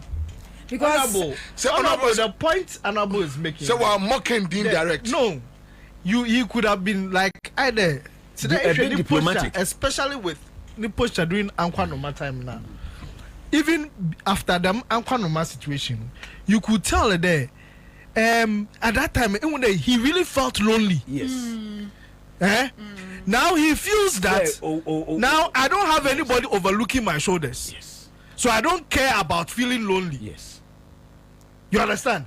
So yes, he's been a man of himself. But it got to a point where there was nothing to help and even to give him confidence and encourage him. At that time, Bakuno resigned. Your friend saying, Martin, the truth or say seriously, say a idea government way, MPP government, and we need election we are 2024 year. At a point in time, Kisi will resign. But they say yam pamonua or no be feel at ease to continue the job he's doing. Mrs. say yam manankwa. Why are there? Why but say yam manankwa ya catch and say ye jana pamano or pa onkawa. I don't think Kisiaba Ajabin will want to go. Baby, why you do? Why are there? Onye so abomode, onye so emaye na onko. Na dia kan yan hwe kwaya ye de ebefaso. Onto onyai. If say nipa saso de ana no hu duru kwam na so sai sesa na adwina wawu. Medamase. Ara me time aso. Me time aso medamase. But let me also say we recommend you so much because Kwabena free hano who be our ha. Thank you. Just say you are in there. Arabu need me now. What made you man? So but at least you've been able to wear the shoe. Which one was say what sex and many at? But seriously, you've been able to do it. We see cap no the but utiakum. Medasi honorable medasi citizen. Asama honorable okay. I am making a problem. I've been a king there member about it. Nana maybe I say there. Yeah, know whether you have something to say on this food shortage and other issues. Quick one. Quick one on nsema na mudi ho nkomo yi. Yeah. O se me a parent. Yeah. Ena nea na papa ne kan nyina no. Dodo na me no nkomo di bebre wo hanom. I think say my razy be e de akere. Na I me de say reality no. I catch up with us. And I'm many agents so say Ghana for dodo na no. Ahunu say aban we niema na ye ka fa no say aban no nka no kre aban no nka no kre aban no nka no kre no reality no aba beto ye nyina kwamre okọ aye mission schools e wo Ghana hanom me bako mission school me ba no tua PTA 400 Ghana cedi every year yeah under the free SHS 400 Ghana cedi. I see. But under my senior high every school, term or every year? Because unse acquire to say no school no mine semester or mine then you. And acquire 2 terms instead of a friend is saying no. 3. And no omuchim you know utia 200 or a semester we are not the second 200. One word to ya. Akrani pia e kan ne bila omode man school. And the term be amene nkra ni hia me say enti Ghana nkwan ye definition of the word free. And we are seeing a definition of the word free. Anna. It was a me parent, me go school first year. My top books worth of about 3,000 Ghana cedi. Abakurano. School ni say, okay, I could for a time open or didn't tardy and never. Maton tarim you know the amakurano 600 Ghana cedis. Sa school ya can't me say. Sika menti me bani pe baby at the school one magisa me boa in terms of renovation. I'm a material says can through PTA. And so why dene e school mu hono ma contribute me to boreholes. I'm a school na me bani ko ni free no. Sa school na me bani ko na. Yes say me person me bani nya balance diet me nya backup. O my provision bi o corner bi o school mu hono. Akram betua koto ne fed aduane ayeden adi because aduane ho nyina for almost 3 months ema carbohydrate nko a these are real issues are na school mo no ma or headmasters in intimi nkan yeah anunti once a year arrangement 20 Ghana cedi yeah ni bi no yeah, no. I will inform no. Say a backup of 20 Ghana cedi daily for Obana free senior high school now. Obisa jitum sa Obana school free. No, jitum sa. Ensua school ni bi ensu ombenom no. And why a deal to the sense say catch a parent ni say ya obetimi a Obana ba to nsu. Obana benum. But yesi jitum sa Obana oko school free. Yes, jitum. Na be ko free ku na hwe banku pa ya kaso na. Kwabena aso okoton. Banku.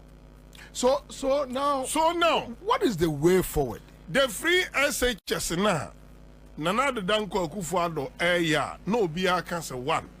Free SHS no yenye bold as a country ni empe bill. Embra be my clarity the source of funding. Only we say Nana free SHS in any source of funding. Oh yeah. Well sir, Ombeka say omode oil proceeds. The big Kwabena oil sika na da hono. That is what they say. Oil sika na da hono. Sir Akufo-Addo use oil revenue na ban in some no. Emu 10% korampo. Emu 10%. So you should the call free SHS in Mwa Kwabena and ka double tracking here pim. Meti sana opinion ne ka say that o say your friend is saying. Peter Anti. The Peter Anti kano money rem fi say free get fund na or pese na yen mine ho say betimi the get fund ni bia. Kan we say get fund Okoma as we speak. Get fund revenue Okoma. It say I think say some collateral. Debbie, I don't know much your poku prempe de koye collateral of $1.5 billion. I see young for 60%. Emma special purpose vehicle.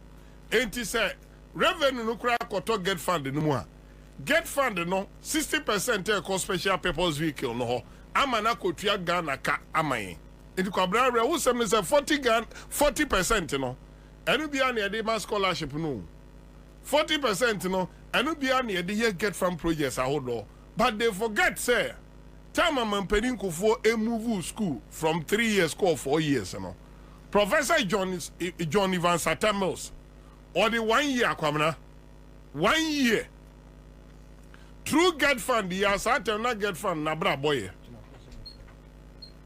get fund Satem na bra boy yeah and no na ma get fund Kwabena otimidi see classrooms ha at the end of the day no accommodating craning na ya nye double track uka we nyina wi Kwabena obi ba kan cho say what is the alternative anameboa yeah what do we do United States of America United Kingdom amaya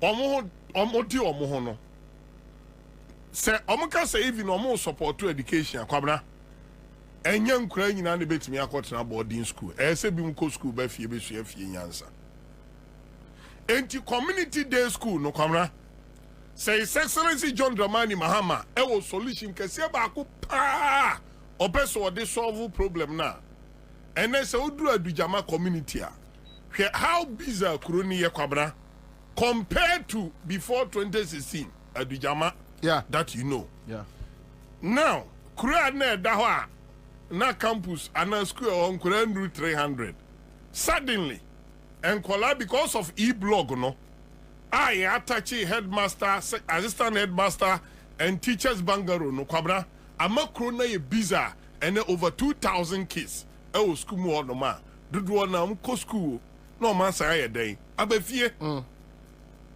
uko techi man jakwa community ajoma di school ni see no jako ho no one of the populated saying community what techi man municipality ho and almost o my metro SAS kolano enya accessor science lab the library atempia wo prempe college bia no ebi wo SAS school mu wono ma Kwabena akra school na o kono etese ne o kono krokasiem but enini maame efie no half a kilometer even bicycle na nante ekura no otimi nante kosan den eba fie enti issue about ye person kura ni nyina ko school ye ni the facility ebe accommodate omo no na na the 8 years ono an founder ba kubuzi akrom e-blog anajoma mesi waja no wanfa blog ba akwanto so Kwabena ye activity Jomama said there was a case wati committee so omunko review issues no Kwabena bedru baby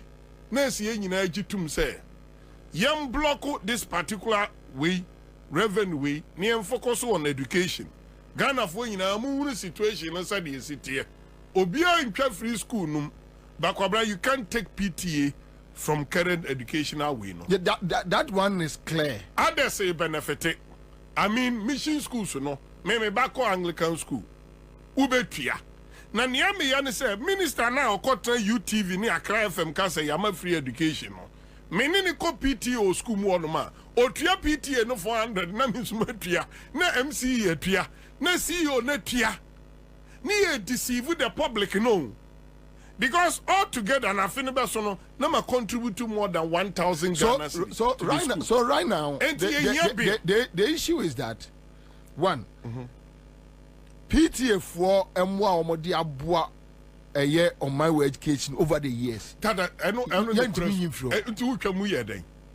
So we should bring back the PTA. Now omumra meboa. You know near one. Number two. Then said ya ubu born ye maybe so hu hia pa. Bill emra. Yes, you know but you know nyama eno kra no. Enkola no edidie. So are we bringing back those days ya ye school no to me only a farm? Kwabena farm no kra no ye.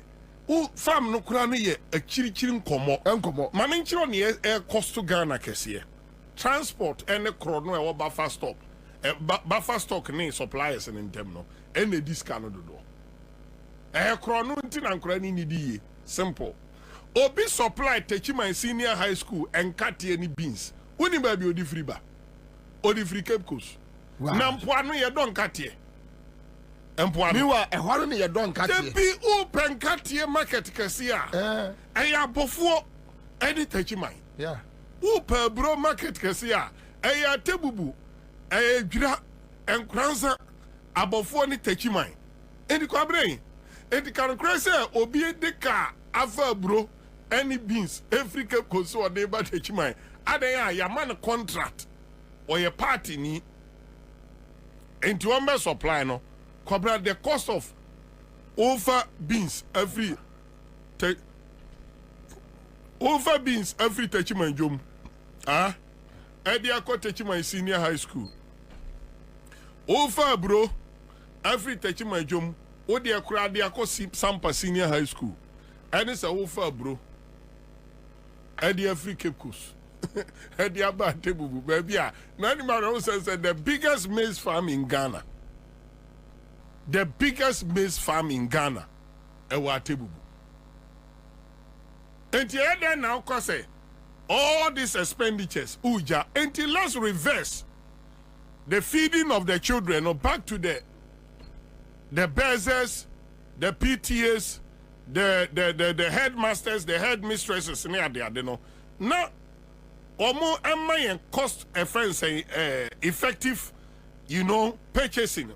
When it comes to say ye kwakoto aduane, na kwabra ye nim say yen cost spendi aduane e koto 50,000 no. Ka sika a e wo aduane ho no, 120,000. It's not going to work anywhere.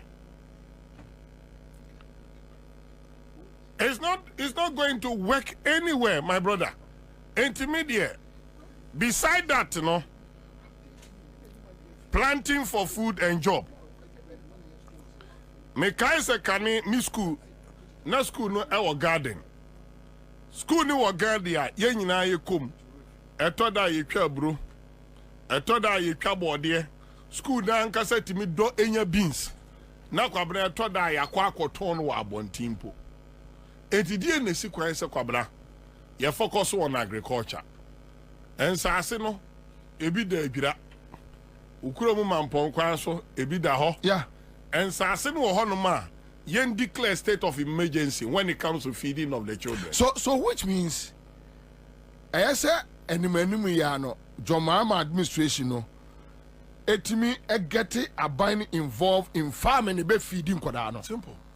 Ansah no go kwabra Ansah no go a wo di upper fashion krana dwim say twice in a month, ye go school farm. Baby, I do any good no.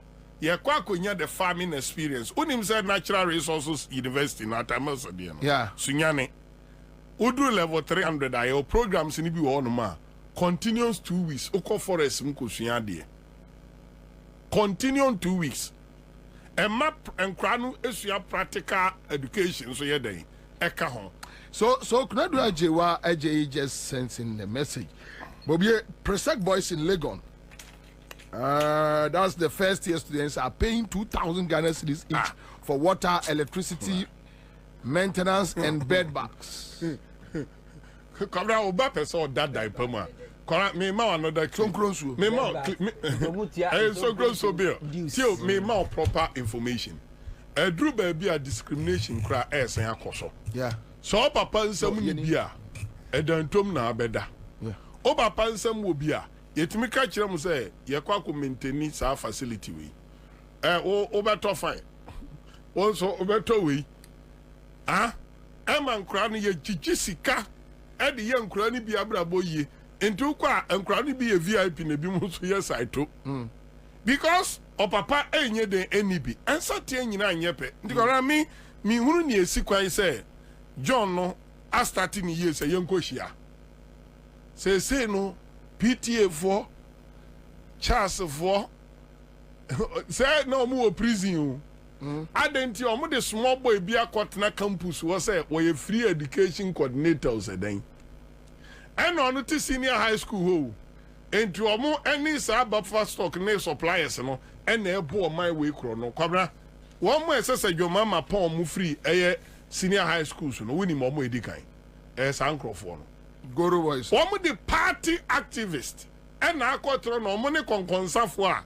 Reported the actions of headmasters and staff at school. In the acquire headmaster for no my prisoners at the Amasa Mrantianketi.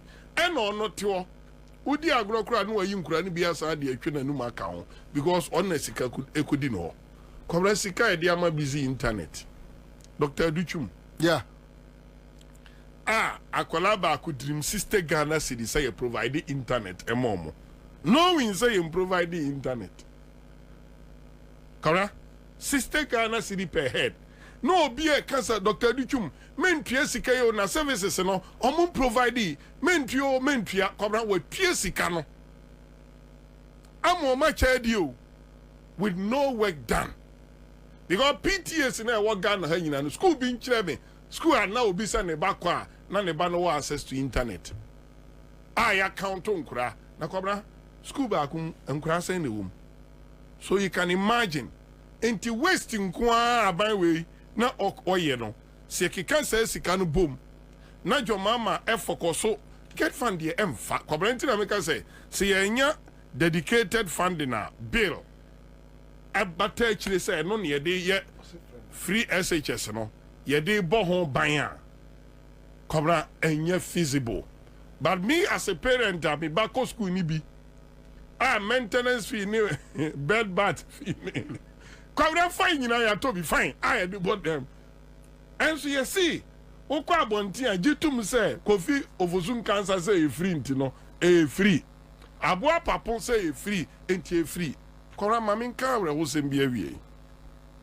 Ababa bi kodi matem e Facebook e wo sansem we bia ho ena me di ya ko kan se en ha dwene nipa na niji sebe oni nipa 40 ene ya ne ba ko so otimi fa video editi sebe obi opega na yi atem adenti a wa criticize say ye do tax utua no din kwase asem ye do tax utua no to beans every cape coast the bread techima ye ne to beans ye do beans no do ye do tax no to abro every cape coast supply man techima senior high school uba techima dwoma abro ye betimi de abo no wo wa criticize it enti kwabra in the course of ye di enkomo about what to do with the free SHS in here no unto we can't do away from the realities any crimes are and Crawford we are there, a committee, our school mu there must be a meeting, a do one ma near woman in no headmaster for is it there in a casa asking me, Union and I just say, your mamma for who dear someone casa. And as I said, your mother, I say, I'm way day, Moncasa. Now, meaning that your mamma, for who dear someone casa. Say, so be a chimua. Mamma, your catch him say, everybody. Yes, they should speak out. Say, Kwabra, Yasu Sio, what you are not me, yet, you won't my senior high school. Your house was an you, Obia Casa, Obian Casa. But you bet me a Casama, we are Saquaria. And Krani see a more school free school. The bill coming, the planning coming, and will be a guinea be or will be an on famra. All right, now come you soon saseno, and find your human feeding crano. Nagani to me feeding and colana. Cobra is the best. But right. Finally, there is no way Ghana can sustain this current structure unless a community day schools, spring it up. Absorb a number of them. All right, so Seth Tony Bonsu says Bobie Wesley College had a big farm near Atomic CPC and another one along Tafo Road. Sunyani Secondary School also had a big palm plantation in the 1960s and 70s. Unfortunately, all those lands have been taken away. Because this is a maintenance anyway. Koko see Kofi Tre says freedom is here again. Bismarck J says good evening, Bobie, live from Belgium. Thank you. Okay, so Mamini Honorable John Chinapo, MP for Yape Kosugu constituency and Minister designated for energy in Nkomo. Honorable Kwaba. Thank you. Yama trim kwanso onia. That's it. Wajuma yeguso pa. Me pacho yendi ene ada place here say fewer are short no idea no kre the idea madaroma. Oh, Mr. Minya Santi, and I call His Excellency the President to brief him. Because officially, I chair the committee set up to mitigate such shocks in the energy sector. Already, I have a mandate to coordinate. And yes, I the Minister designate Ablakwa. The your boss, your MP, and the Minister of Energy, and the joint section of the transition team, given the knowledge they have, Alex Mold, Monet, Omomokahono. So I chaired the meeting today. I can stay on record, say there's enough stock, but then they had a problem with some stocks in the north. Until now, a problem, I was north. Until immediately, you are putting in place contingency measures. More pumping some stocks, the every pipeline in. Na akobologa vehicles so abakumansia ebefa fuel ako. Oh, okay. So a purely technical challenge. Yeah, logistical challenge in terms of movement. A delay kakra. But in the country, there's some stock that can take care of the country. Oh, okay. Yeah. How you say you make one enti we are na ye pese hu no man for so hu adokura AC. Yenim say enura nwumre no bia mo be issue official yama yina ya tibi. Yeah, that's a mirror. Yeah, that's bebre. Nyame shira. All right. So that's it. Yamna back and I am say minister designates for energy to me about clarify more of logistic challenges and yes bia or minor and shortfalls. So how they will pump it through here they are esrono and any problems, but definitely JM Benin shocks we because almost say system not check in this shocks we but my mente two messages in free that Krama Asamoah Bebu says free SHS was a good idea but badly implemented. If parents were able to